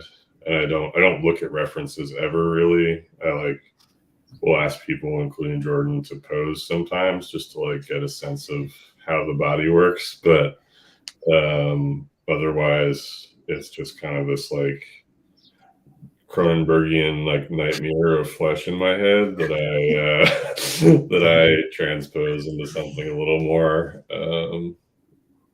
discernible, I guess. Nice. And I think that's another nice juxtaposition between the two of you, because James, everything you do is pretty much based in reference photos and everything. Yes. Yeah. I always work from like art historical references or print history references, and it's very process based. So yeah, very the way that you work sounds like really nice and free, and it must be like enjoyable. Right, sometimes I feel like my process is like quite I don't know, difficult sometimes. It's like heavy. Yeah, I have a really weird process in that I kind of just like draw the same thing over and over again until it looks right to me, and oftentimes it's like not proportionally right or anything, but it just feels like aesthetically correct somehow. And how I started was I worked in an office at this really boring job in upstate New York, and we had like a bunch of printer paper just laying around. I had like a shit ton of free time at work. And so I would just draw something on a piece of printer paper and then lay another one on top and then trace over it again and like keep doing that over and over again until like it felt clean or like it felt, aesthetically where I wanted it to be. So yeah, I just like have a habit of like tracing over my own work over and over, basically, is the process for me. And both of you work a lot with, I think almost exclusively with the male form in most cases. When was that in your process that started? Like, was that something early on for both of you that like that's how your art started? You're like, I'm going to do these pieces of art about the male form, or did you start with other depictions and things that you were focused on, and then the male form evolved out of that? I mean, I know, James, you said you created your own pornography basically when you were younger, but when you actually started saying, I'm going to be an artist. Yeah, when I was in art school, I definitely wasn't making work about big, fat, sexy men. Like I was in the closet till I was like 24. So all the way through like my art foundation, my BA and my MA, I guess I was like tiptoeing up to it. So it was bodily. It was I was doing lots of research into like the grotesque and the carnivalesque. So it was like there was nudity and there was like bodies, but it wasn't explicitly like celebratory or about my like actual interests, about the actual work that I wanted to make. So it was like adjacent to that, I suppose. Okay. Yeah, and for me, I went to school for a totally different medium, which was photography. And it was film photography, and then film as a medium died out really quick, and I sort of lost interest in it, and then got a job as a graphic designer for New York State that I was talking about that was really boring, and just started to kind of like learn aesthetic sensibilities of like color and composition through graphic design, and then really, I mean, I like doodled when I was a kid, but I didn't take it seriously at all. And then at this job, I just had like fuck off time at my desk, so I just started drawing naked dudes because I was horny at work, and yeah, it went from there. But I didn't like go through a process of being like, okay, now I'm going to do gay stuff. It really started from like a very horny place, right? So yeah, and doing horny artwork is new for me. I don't do a lot of like figurative drawing myself. I mostly help with the production of the stuff, but my background is in like abstract visual art and sound. So going into visual arts is like a kind of newer thing for me. Interesting. The other interesting thing about each of you, which by the way, I just realized we've been in here now for like a hot minute. And I don't think that I ever said before, when you guys got in here, that this is Jordan and Patrick. I keep just saying Bearpad Art, but I think most people kind of in public are probably that don't know you anyway do that anyway. Yeah. But you know, the thing with the art and the tracing before you guys got in here.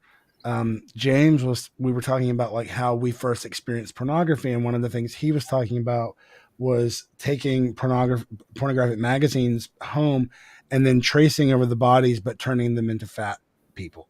You know, and before he even really knew what fat people kind of even looked like naked, so he was, you know, just kind of learning the whole process. And what you were saying was essentially almost the same thing. You were basically repeating until you got it right and created what you wanted to see, you know. And I think Joshua does this a lot in his work as well, and we haven't really touched a lot on this yet, but I want to before we say goodbye to James in the next 3 minutes. Joshua, you kind of, again, earlier you were saying like, oh, you didn't purposefully put political stuff in, but you absolutely purposefully put in, you know, kind of bits and pieces of the world around you into what you create. Mm-hmm. And I'm wondering, you know, knowing how you shot Skeleton Crew over the course of 5 seasons, can you kind of see the direct line to like tracing the same thing over and over again until you get what you want? Because that's kind of how you were growing as a filmmaker, even. Well, I think so. I mean, I like both Bearpad and James. I didn't start out making exclusively fat and queer art. I didn't, when I was writing stories and writing plays and I didn't think I'm going to make sure that they're fat queer characters that I'm writing, because I didn't think that was an option really. I mean, that was just sort of you didn't make that in school. You just made love stories. You made stories about adapting fairy tales. You didn't make fat queer celebratory characters. Maybe you do now, but not back then. So I think that there was a process of evolving and realizing that I wanted to make what I wanted to see on screen from there. And the tracing aspect, I think, is an interesting idea. I don't necessarily. I guess maybe from the outside you can see that that's what it is. I don't think I was consciously doing that kind of thing, but yeah. Well, I mean, essentially, tracing is the same as practice. Kind of right, like you're doing the same thing over and over again. And so while the story wasn't always the same, and even maybe the setups weren't always the same, just the repetition of doing it until you got the things that you wanted, and you are still doing, basically, you know, as you continue to grow, right? Well, that's essentially that is exactly what rehearsal is. Yes, when you're filming, when you're doing theater, especially, it's just repeating the thing over and over again until you're like, oh, I'm happy with it now. Now we can show it to the audience. Although usually you don't get happy with it, and it's just you still have to show it to the audience because there's a deadline. But we are going to say goodbye to James. Let's remind folks again where you can find James, and we pull that up right here. Where did it go? There it is. JamesUnsworth.com or at Unsworth on Instagram. Mm-hmm. James, what a pleasure to have you with us. Yeah, thanks very much, man. I enjoyed that much more than I thought I would. This is my first podcast. I was kind of dreading it as someone who's usually on their own in the studio. And yeah, not like a performer like you guys. I was, yeah. Well, you showed up with a great microphone setup. You showed up with great lighting. You were interesting to talk to. You were funny. So I think you did pretty good. Thank you very much. Yeah. We're glad to make it as painless as possible for you. So Yeah. I'm pleasantly surprised. And we hope that you will join us again sometime in the future. What do you have that people should be watching for that's coming out, or something that's just come out that you want people to pay attention to? What am I doing? I'm going to do Glasgow Zine Fest next week. So next weekend, Glasgow Zine Fest is happening, and then I'm going to be back at Athens Art Book Fair, which is in September. But yeah, if you're just interested in what I've been waffling on about, you can follow my Instagram, and I post on there pretty regularly. Awesome. So yeah. All right. Thanks for being with us, James. Cheers, guys. Have fun. All right. Bye-bye. Nice one. That was so much fun. You guys have to get super close now. We'll do this. It's funny because James came into our worlds from the outside, right? Like, he approached Josh about being in a project. Josh approached me about being in that project. And then we're all informed about James. And ever since then, I've gotten so much joy out of their Instagram and the things that they have shared. And I feel like over the years that I've known of your work, that the level of joy that I get from the things that you post, and now that I get to see in person on a fairly regular basis, it is this real sense of like happiness, that seeing it, and it kind of brightens my day if I scroll through and I'm like, oh, what are they up to? New bub this, or like when you did the chodes for Halloween, like it made everybody smile and giggle. And how much of that do you think about when you're making this stuff? I'm not really like that kind of conceptualizer, and that was like Jordan's idea for the Halloween. Well, West wanted us to do Halloween dicks, right? And then Jordan's like, how about a dick witch? And I'm like, I don't know what you're talking about. That doesn't make sense to me. A dick witch. Can you just show it one more time? And I'm gonna solo you so everybody can see the dick witch. Yeah, totally. It's so great. Yeah, and he's like, oh, just a dick riding a broomstick, and I'm like, I don't understand how that works. And then he just drew a little sketch of it, and that's awesome. Yeah, so I'm hoping that we do more collaborations like that because it's fun, and I'm like very kind of like removed from popular and like reference culture and the stuff that I do. Like these bodies kind of exist in their own reality, it feels like. Mm-hmm. So it's fun when somebody else I'm working with has ideas that relate to like culture. Right. Yeah, and I think it's really relatable when you do touch on those things. So it's fun to work with that too.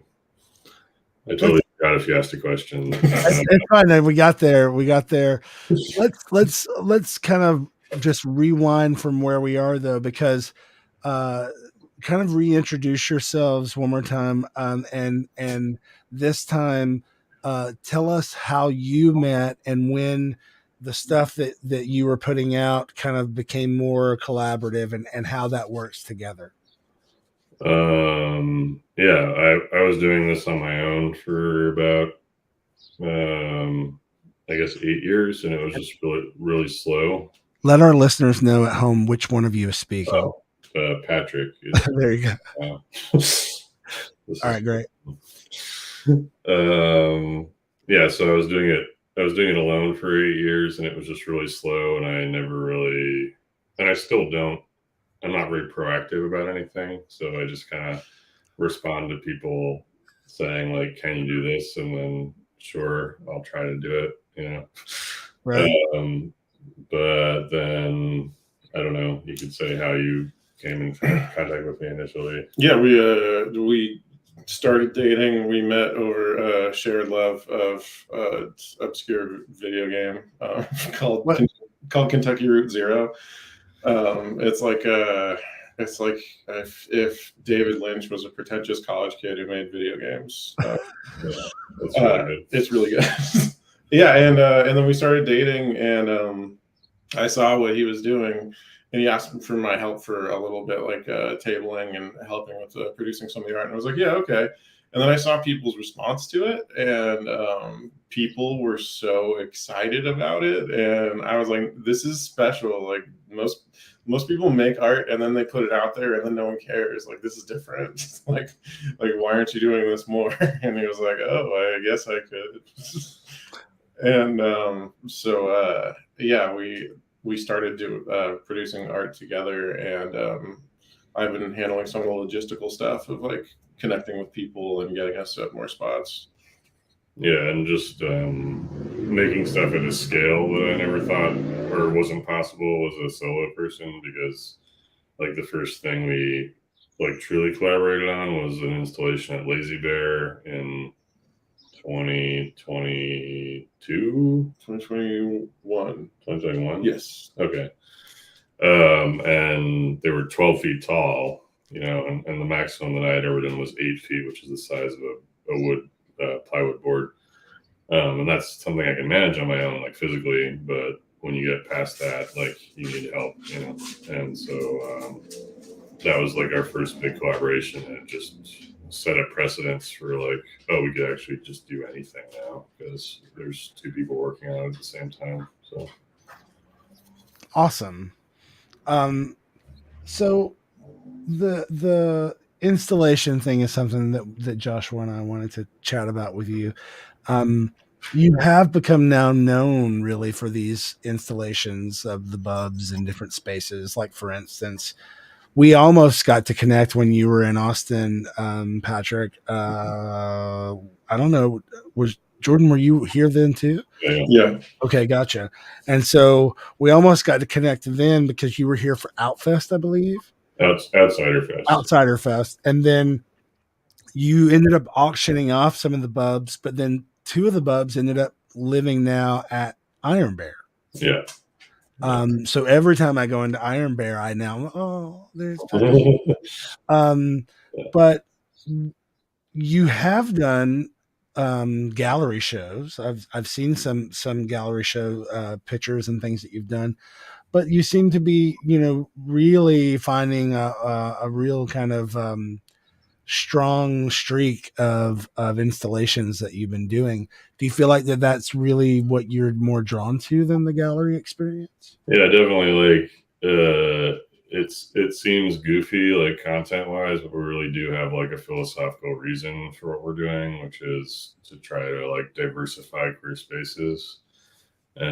Specifically, there's artwork by this guy Tom of Finland, which most gay men know about. Right. But he basically celebrates cops and, in the worst case, Nazis. And he's been quoted as saying, like, "Oh, I just love those Nazi uniforms. I don't agree with their politics, of course, but like, right, sexy as fuck Nazis, Right. So that has been the aesthetic of most queer spaces and still is. Any leather bar you go into, and also a lot of other bars just have these. If there's any art, it's Tom of Finland. Or guys that look like Tom of Finland that were drawn in the style of Tom of Finland inspired, yeah, totally. And then there's like a whole other thing. But Jordan's working on a project about the guy that did most of these cutouts, because that's a whole weird thing too. But yeah, just aesthetically, that's been the case in most bars, and we just want to kind of upend that and diversify spaces and celebrate other kinds of bodies, and make it more friendly and less authoritative, Yeah. So the Iron Bear is actually the first bar that's taken in work permanently, which is great. And we're working with bars in California to try to do the same thing. That's awesome. Not just us, but other artists too. So we're trying to like open up the door for just other stuff in there, Yeah. I bet Rock Bar in New York would be open to that, Nakia. I was just gonna ask what bars in particular do you? What's your wish list of bars? Because Rock Bar, I bet would for sure do it. Totally, yeah. I didn't think of that place, but that would be perfect. Yeah. What about Diesel in Portland? I haven't been there actually. No, me neither. That guy's cool. Yeah. Last time I went to Portland was like 10 years ago. Yeah. Well, I think, let's talk about the installations a little bit more though, because one of the things that I think is so beautiful about Western Exposure is how open and accepting they are of all body types and really of all people. I mean, even this particular Dad Fest that I'm getting ready to participate in, we're going to have a female comic as part of the lineup. Wes was never like, oh, I don't want girl, whatever. It was nobody, there was never even a question, and that was also one of the first spaces that was a bear event that I saw trans people being, openly accepted at, in those spaces like that. And you are probably one of the first, more well-known bear artists that I have seen put, trans people in their work, how has specifically working at Western Exposure, kind of informed this idea of diversifying these queer spaces? Yeah, I mean, we were really lucky to get hooked up with Wes, and that was because of the Austin thing. Actually, he saw photos of the thing we did in Austin, and he's like, "You should do this here too." Oh, cool! I didn't know that. Yeah, and so it's just weird like that. Like these things that we do that seem sort of inconsequential end up being these gateways into other places, But right. Yeah, the West thing is really unique because he just gives us total creative freedom to do whatever we want. Like he's like, oh, here's some money, here's a place to stay, also here's some food to eat most of the time, and just do whatever you want, And since we have that freedom and we're not like working on a commission to fulfill a certain thing, then I'm just doing what I feel is good to do, which is to depict as diverse a population as possible. Yeah. And I intentionally try to keep the figures like as vague as possible and not use true skin color, because then it is another limitation of like, oh, you're specifically depicting these things.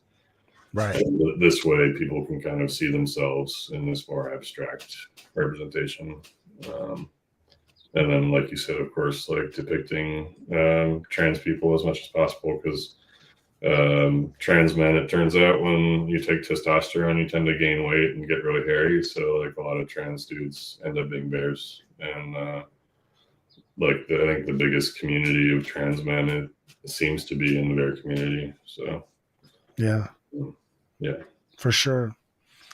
I'm curious, Jordan, how much your film experience played into last October's particular setup with the CCTV. That was fully a collaboration, actually.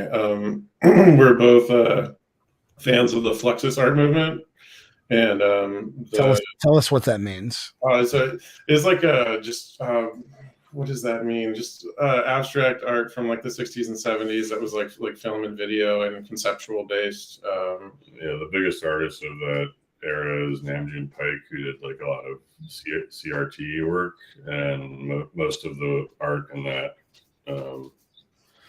that movement kind of talks about the interaction of the body and technology. So like the human body versus basically the machine, which is mostly televisions and projectors, it turns out. But just a bunch of stuff kind of interrogating that intersection. And Patrick was always a fan of projectors, but didn't really have like an art practice using them. But I did. I was working in a bar, and I was doing like visuals for shows and stuff, and so I kind of like had the gear and sort of like the ideas, and Patrick is like better conceptually, and so I forget who came up with the idea for the video sling. It was probably you, but it felt like it just emerged while we were talking. Yeah, totally. But Patrick was really excited at the idea of making people's bodies who were there the decoration. Because that's sort of the goal he did at his thesis work and his MFA he just got on sort of the decorations of sex parties and how the ideal is the bodies of the people who are there. And so that was sort of a first step into that. Yeah, like weirdly the goal of what we're doing to me is to try to like make what we're doing obsolete in a way, like open up the doors so much that it's not the only representation, and ideally people are fully represented somehow, and through technology people can be their own artwork and their own decoration of the party, and they can kind of control the vibe of the party like through their own bodies, which is what sex parties are anyway, but just adding that technological element like makes it so much bigger and weirder and fun. It was one of my favorite parts of that Western exposure. For folks at home, there's a particular section of CCBC that's kind of behind everything, and the majority of the bubs and chodes were kind of in that back area that time. And in fact, I think it was I want to say it had a name. Like it was like an area. It was like branded, but with like something, forget like Daddy Land or something. I think they called it like the Bear Trail or something. Yeah. But then our little area was like the video sling. So, yeah. So in the back, there's several slings that are open for people to use, and a few benches. And hi, Jim. And this particular one sling had an old school CCTV camera pointed at it that was hooked up to a projector that then projected onto the side of the back of the motel. That just happened to be a white wall, basically. It was perfect for it. So you could, in my case, I was busy in one sling and able to watch in the other. Yeah. At one point, and watch my husband in the other. So it was just really, really wild, like I'd never seen. And it kind of also weirdly, like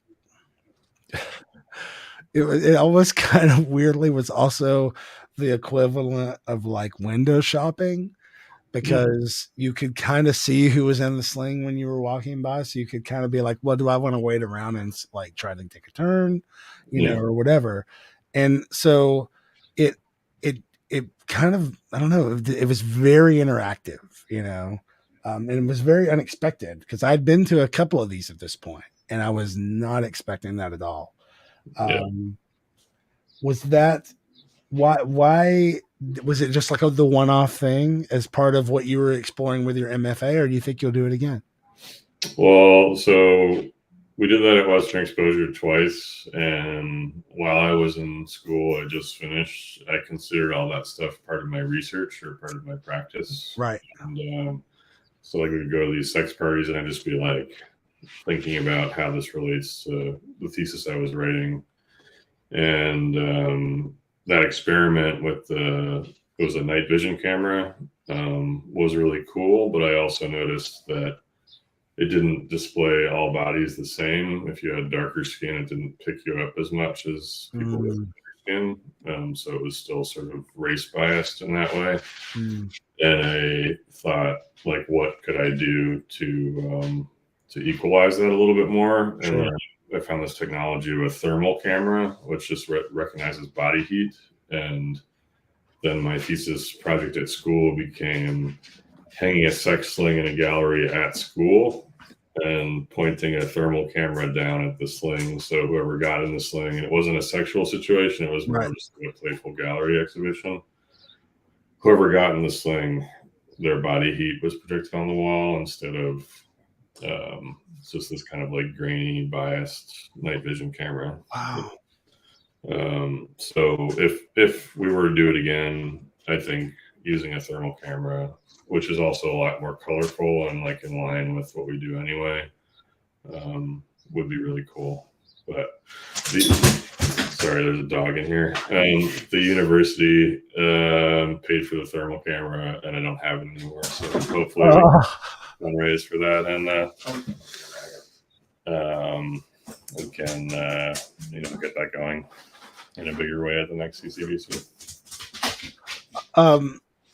One of the things that we were talking about with James was kind of how, because his work is very based in nostalgia, there are several instances where he's directly referencing things like The Simpsons or Teenage Mutant Ninja Turtles. Are there pop culture, kind of like ideas that you've had of like, doing a bub in this, in the style of this, or doing a bub as, this as a bub as, Homer Simpson or that kind of thing? Not as much. Like there are some like films that come out, usually animated films, that just have like these unnecessarily like beefy and hot like characters in them. Right. Yeah. I think like a lot of the animators at these studios are just like secretly horny because the way that they're drawing these bellies are like, how would you do that if you didn't actually, appreciate it in a certain way? So I have done stuff like what was that movie called? Wendell and Wild. Wendell and Wild. It was like a Jordan Peele small motion animation film that was on Netflix, and it's really interesting. Not perfect, but it has this character that's like this gigantic fat devil that has a circus on his belly, like an entire circus on his belly, and he's wearing bondage gear. So he's like an S&M like devil guy, and so I did do a version of that. Oh wow. They know what they're doing there, so yeah. And the crazy so there's this part in the movie where he eats somebody, and they go through his entire body and shoot out his ass, and you see from the outside like Devilman's like full on asshole, and just the characters that you've been following in the film like going out of his butt. And yeah, it was like this keeps getting crazier, I'm like, oh, it's cute, and that's like, oh no, now I know what Devilman's hole looks like too. Not what I've expected on Netflix, but yeah. Then I did the cheetah from Zootopia because he's just like this dumb himbo cheetah. Totally. Yeah. So I've done it a few times. It's not my favorite thing. Like when I try to look at references, it just kind of messes me up. So right. The ideal situation is that I just have it so powerfully in my head that I can just like bring it from my head to the page and not have to like look at something, Totally. Are you talking about Clawhauser? Clawhauser, yes. Yes. When that movie came out, someone did the absolute best Photoshop I'd ever seen of someone kind of they took all of my friend Nick's photo except for his head, and they put Clawhauser's head on him, but then also made his skin look like it was so well done. But it was, he was in a pair of tidy whities, and this was Tumblr, so. And we talked a lot last week to Hamish Steele about Tumblr, and like you couldn't come up on Tumblr and not see like every kind of, what do you call it? Rule 34 porn that there was, right? Have you seen people kind of drawing bubs in any kind of other styles at all? I feel like there are some people that I've seen that seem inspired by the stuff that we've been doing. Recently somebody got a tattoo of something that I drew, and they just sort of like modified it a little bit to be more personalized, which I'm totally fine with. Wow. But yeah, that's like the 5th or 6th time somebody's gotten a tattoo of the work. That's really A cool. lot of times they just like send me a message and they're like, I got a tattoo. I'm like, whoa, okay. I spent 10 minutes on that drawing. Good for you. I wanted to circle back. Josh just mentioned Netflix real quickly. When you were talking about the video game that kind of brought you guys together, I real quick did a Google search, and I realized that since I think you've been together, maybe now that game is actually on Netflix. But I wanted to, Josh, will you put me in? I will, yes. Let me know. Oh, they're playing. Okay. Well. This is Kentucky Route Zero. Yeah. Yeah, so it's just beautiful. Like it has this really flat feeling, which I personally aesthetically appreciate. But it's basically like a play. But It looks like Inside. Yeah, but it was before Inside, right? Yeah. It had this really long development process where they like released it in acts. So I think it was like 5 acts. I think it was like 10 years or and something. it took 10 years for them to finish the game. So they released the first act like way at the beginning of the whole like indie games thing. So they're right. one of the first people to be like, a game can be this aesthetic thing that you've never seen before and really powerful. Gotcha. You know? But yeah. That game that you were playing, Nakia, when I was at your place, where with the jumping and everything and the clones. That's Inside. Oh, okay. Then yeah, okay. Then yes. I'm on the same page as everyone then. Yeah, that's oh, there we go. That's Inside. And there's another game kind of like that, Limbo. Yeah. Limbo's by the same developers as Inside. Yeah. Okay, gotcha. Yeah. Did you say that was a game on Netflix, Nakia? Well, when I searched for it on YouTube, there's a Netflix trailer. Netflix has been doing games. And I don't know how they're doing games, but they are doing games. Okay. And so there's a trailer for a separate version on Netflix. Okay. Yeah. But before I forget, while we're talking about these things, you guys, I think, sent a link, to a little film that you made.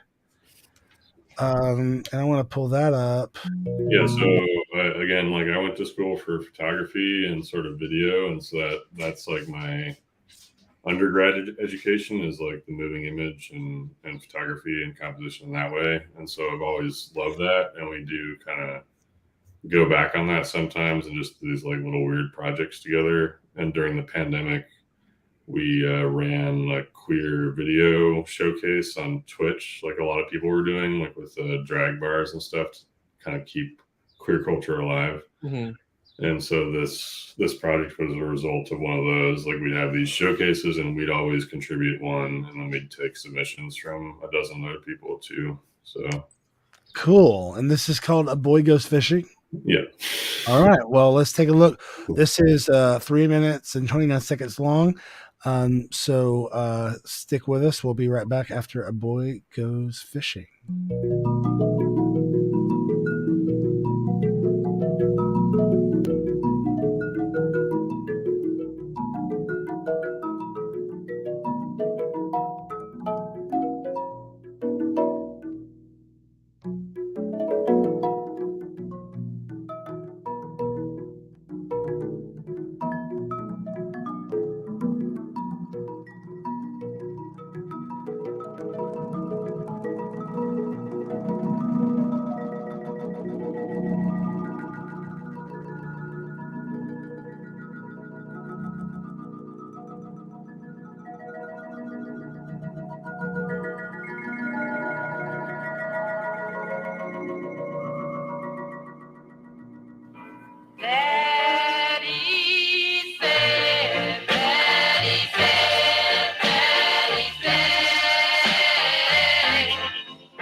be good to him.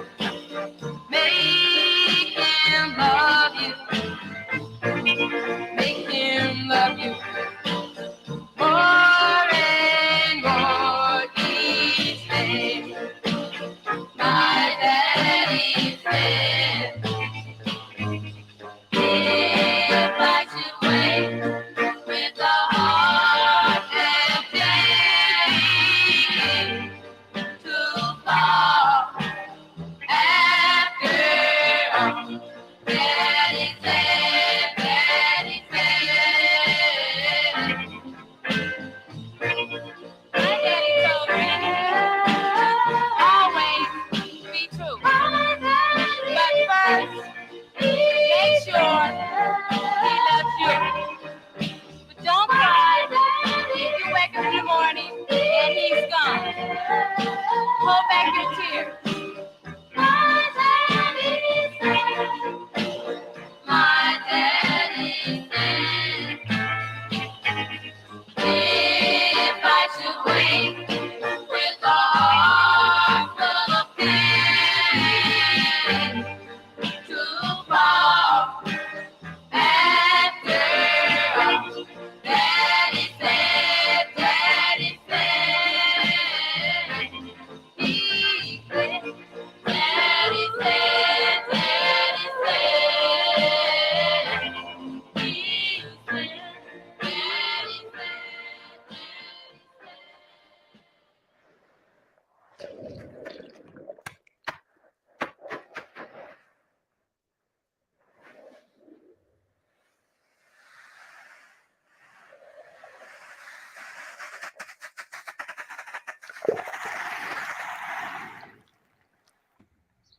A Cuddle Chunk production. Yeah, so that was the name of the like series we did on Twitch called Nice.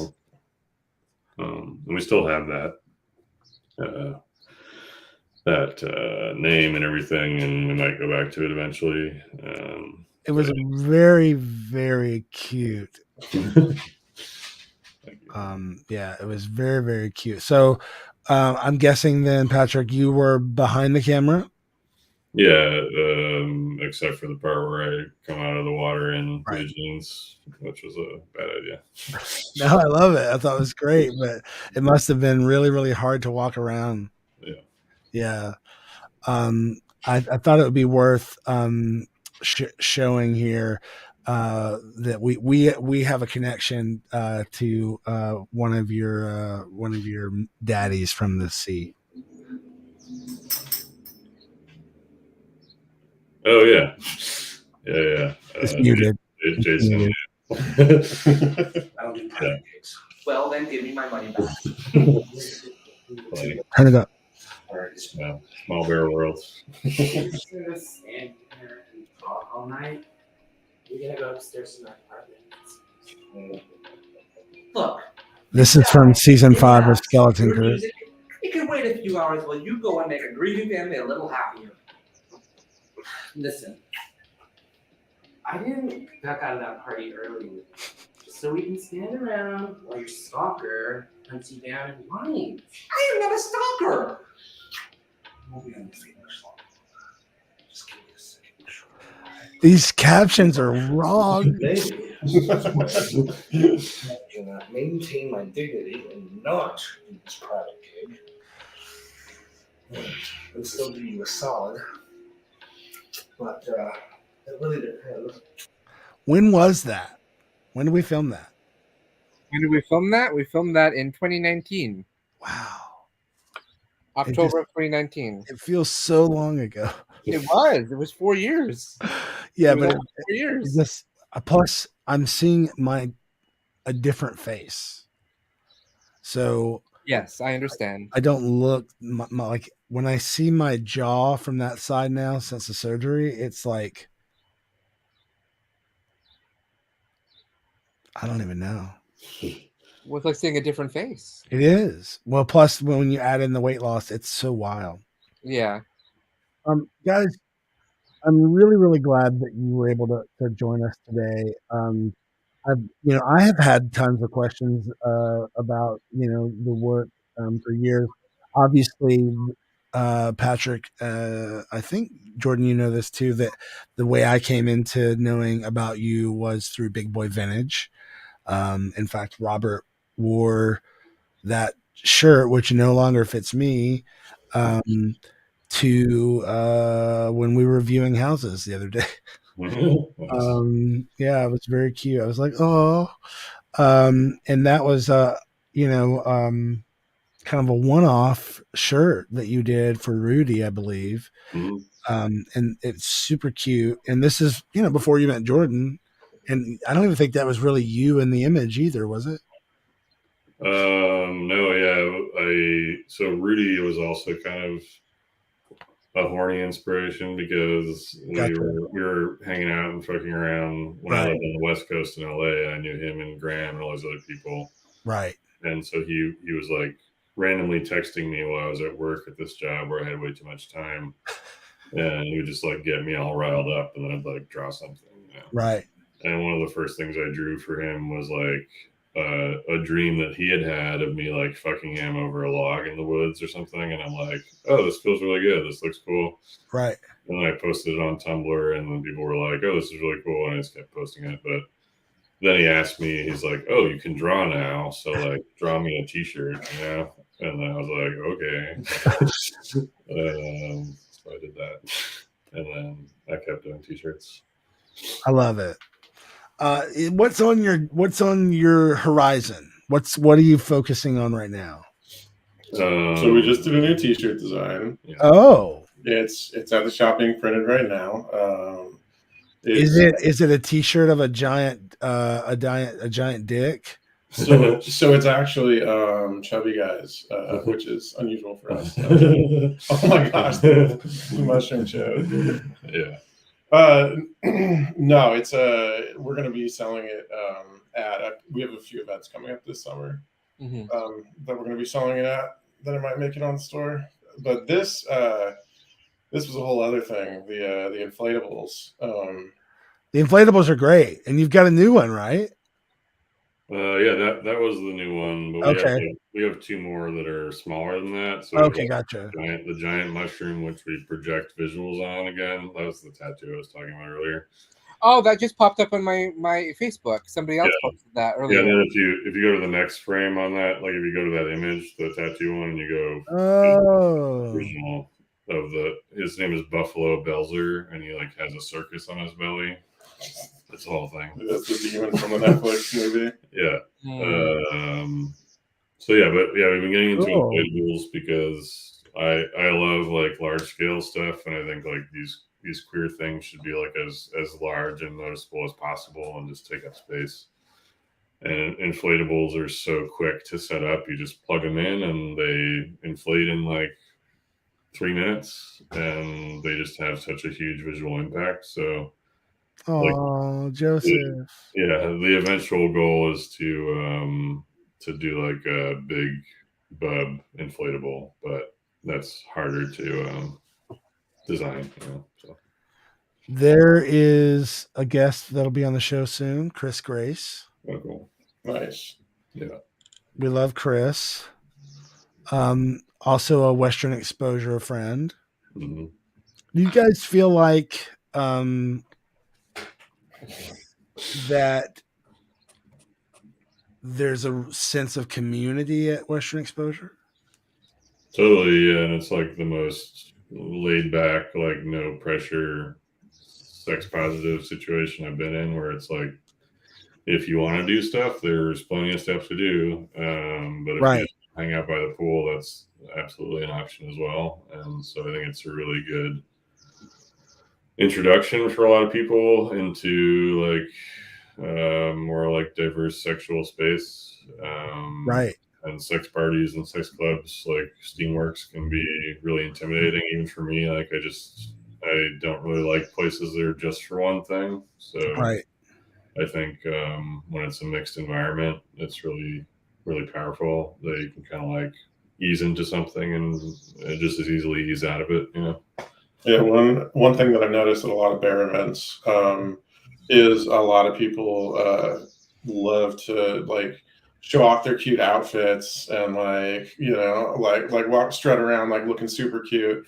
And because you can't, it's a nude resort, everyone's naked. There's like none of that energy of like, look at how much cuter I am than everyone, you know. Everyone's just like, hey, you know, let's like, I'm horny, I'm ready to go. If you are cool, if not, also cool. Like, Right. it's really wonderful. Yeah, I mean, there's a handful of people, you know, every year that are, I think, that are I've seen that are typically have not been there before. That like they kind of come with that original, like, oh, I've got an outfit for every day. Mm-hmm. Yeah, I was one of those people. I brought an outfit for every day, and then I was like, wait, I'm hardly wearing the clothes I'm bringing. Why am I bringing 6 pairs of clothes? I really only need like 2 t-shirts, a pair of under, you know, whatever. Like, so. And then there's the times where, you know, the first like few hours of each day, there's the caftan rush, you know, and then once that dies down, then everybody's bought their caftans, and then you don't see them much after the rest of the weekend. But because you don't need them. Yeah. I am bringing mine this time, though. I am going to wear it this time. Yeah, you need that sun cover. Yeah. It's going to be hot. Yeah. Well, mine's all black, so maybe I shouldn't bring it. Yeah. And I'm going to be there early this time to help set up. Oh, cool. Yeah. It's such a bummer you guys aren't going to be there. Yeah, we'll be there in October for the first section of that. It's like a 2-part because late in October is Barrison Street Fair, which is a bear street fair in San Francisco. Yeah, my agent just tried to email them to see about getting me on that gig. Yeah, if you want more help with that, like, just let us know because we know a lot of people that are involved. But I don't know if it's like a comedy type of situation. It's more like music oriented. Well, I'm a musician. So. Yeah. That's what I do. Nakia is not funny, so yeah. Oh, yeah, that's right. Unless you thought that song that I played earlier was funny, then yes, I'm a comedian. Sorry, I'm a little tired. We were talking about comedy night for a second. Right. We do have comedy with me. I'm the only musician in all these people. Yeah, but the thing that's this coming Friday, or in this coming a week from today, basically. And these two boys will not be there. But I do love it when you're there and you have your dog. Tell me your dog's name again. Bucky.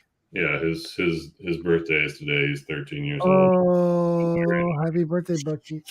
Our dog got spayed on Wednesday, so she is doped up and chilling. Nice. Yeah. Well, we are really appreciative of your time. Thank you so much for joining us. For folks at home, you can go to bearpad.art, which is awesome. Or you can follow them pretty much everywhere at Bearpad Art. And that is BEARPADART. I will see you boys in person in October. It'd be great if I saw you somewhere before that, but I will be looking forward to seeing you in October. We've already got our room reserved at Western Exposure. And for folks who are interested in coming, you can join us next week for Dad Fest. That's Western Exposure. That's with an X. There's no E at the beginning of exposure.net. We will be back after these messages. Thanks again for being here, boys. Thank you so much. Yeah. Thank you. Yeah. All right. We will be right back.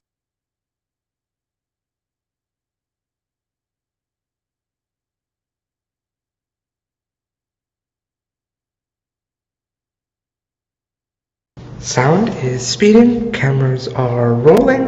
This is day 1, take 1 of... Why do you have 2 different cameras? What? Oh god, this footage is gonna look like shit. I've got a crucial audition, and it is imperative that everything go flawlessly. Do you understand? Mm-hmm. Excellent. What if we said no? Are you okay? We have a fabulous guest for you today. Yeah, you want to talk about Emmy? She's great. So glad that Emmy's making a comeback. Although I suppose, did she really go anywhere? She's just been sort of bumbling around, hasn't she? Do you know who I am? You are a has-been from the 90s, Emmy Hart. She is brilliant, strong, and she is so humble. I'm the glue that holds Emmy together. So without me, she's just kind of like a fart in the wind. Agree! Felix, you slept with my mom? No. Sex in my 60s is the best of my life.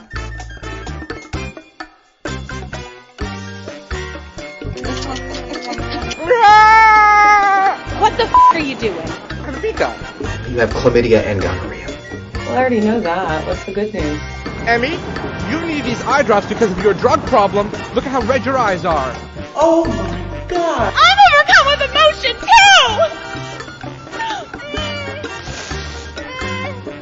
too! Wow, that's a nice bra. I am so proud of you for exploring your sexuality one micro-orgasm at a time. Can you make me feel good? Please, can you just make me feel good? Please. Oh my god! How? Come back later, and we'll do the scene again. Out of my way.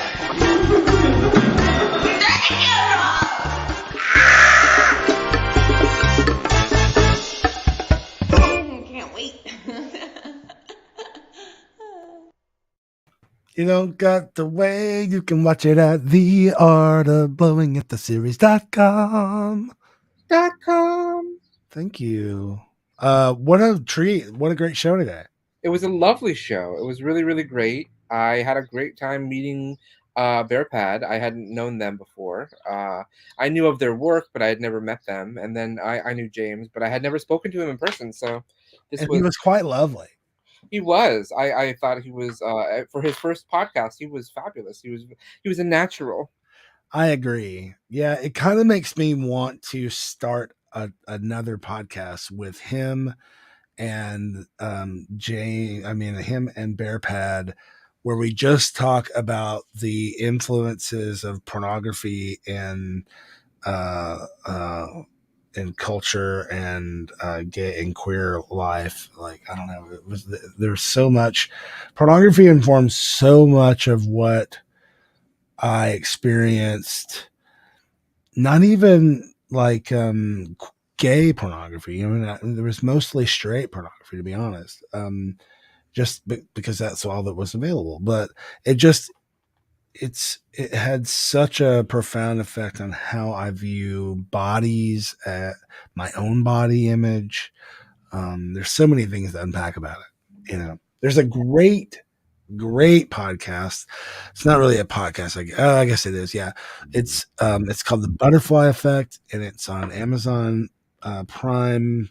I don't know if they still do this anymore on Audible, but it used to be on Audible, and it was you had to be an Amazon Prime member to get it. And it talks about the fallout from when the guy who created not XTube, Pornhub, when the guy who created PornTube or whatever that was called originally, when that guy created that, how it sent this ripple effect through, or I guess butterfly effect, through the entire pornography industry, and like how it kind of like, affected boys who had sent videos to girls who were like high school kids exchanging links and videos and stuff, how it got them in trouble and got them in jail and all these kinds of things. And then like trying to then interview the guy who created it to see like what his thoughts were on like how he changed the world and what it, it's pretty interesting to me. Absolutely. And I've never actually seen pornography, but I think that it is a pretty revolutionary art form and everything. So yeah. Well, what a fantastic show. Black True Bear did have a question about Dick Wish. He thought we meant Dick Warlock. I didn't bring it up when Bearpad was here because I didn't think they were thinking about this, but I have an explanation because I believe that Warlock and Witch are gendered terms, but they're not meant to be gendered terms because correct. A Warlock is somebody who makes a pact with a demon or some sort of magical being Correct. to get their power through that pact. Whereas a witch is just someone who uses magic, usually inherently or through spells and rituals and all. So witch is not inherently a gendered term, and a warlock is not inherently a gendered term, but mainstream media has made it so. And this has been horror entomology with Joshua R. Horror language. Do you watch the Monstrum series on PBS? No, I've never even heard of it. PBS YouTube has a great, several great series. One of them is called Monstrum, and it talks about the origins of, like, you know, the unicorn, the centaur, all of these things. It'd be great to have that doctor on the show. That would be interesting, especially around something demon doctor related. It'd be great to have him meet Dr. Derek Jedial. So Her. it'd be great to have her meet Dr. Derek Jedial. Yeah. So. Speaking of warlock, Julian Sands, R.I.P. I know. I never actually seen the movie Warlock. So Oh, really? I might need to watch it. Just, you know, it's funny because we were talking last night about VHS and stuff and the video store, and I forget who I was talking to about this exactly. But anyway, his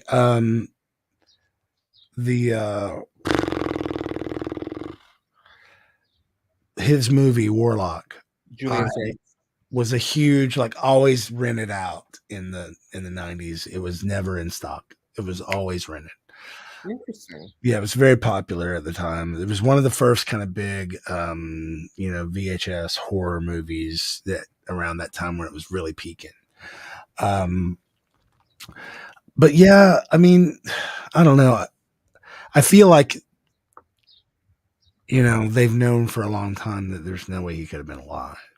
I think everyone knew that. Yeah. At this point. So it's just so, you know, I don't know. It's so wild, you know, that people, this random things can happen like that. And who knows what the story is? Maybe they do the autopsy and it was something else. We don't know yet, but yeah.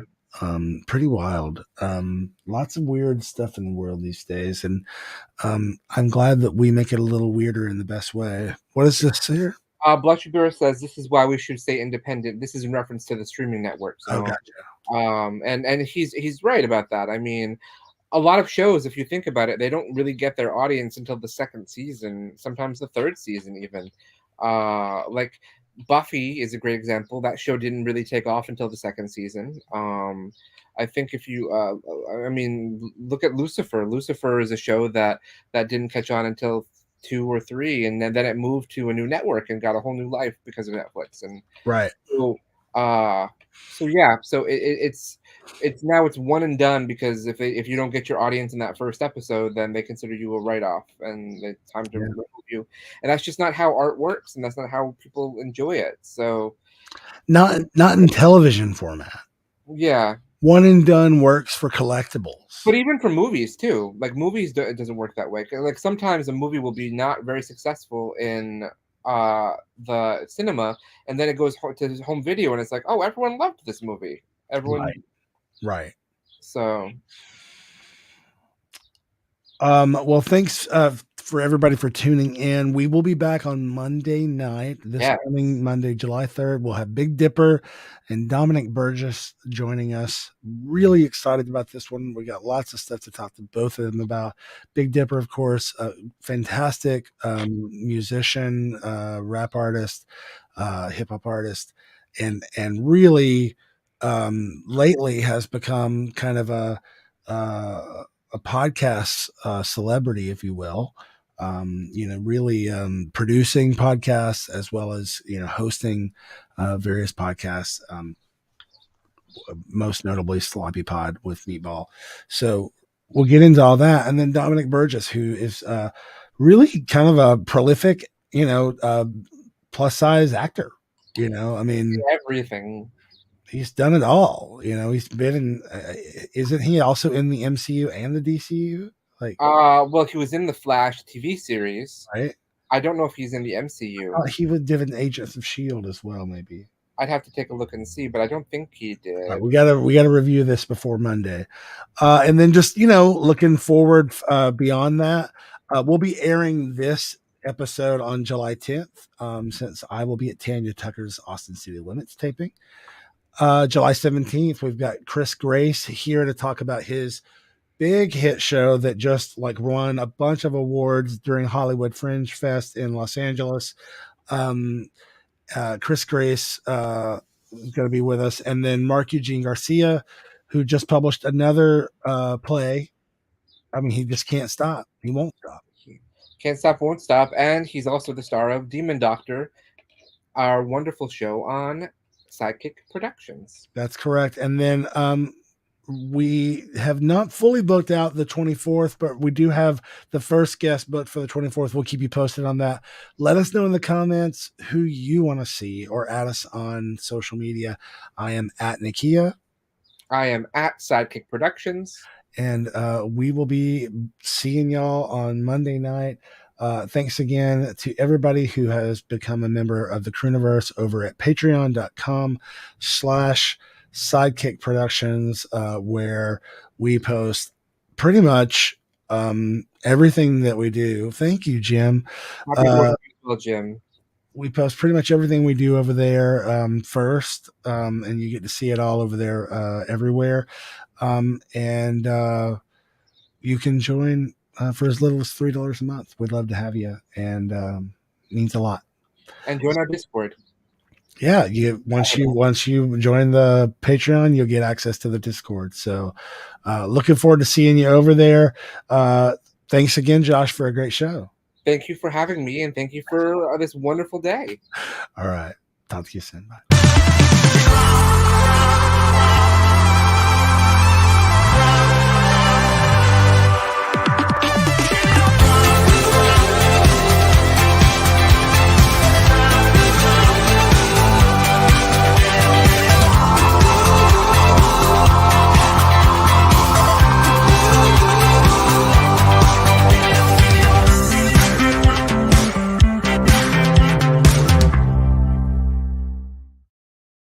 And that's the tea.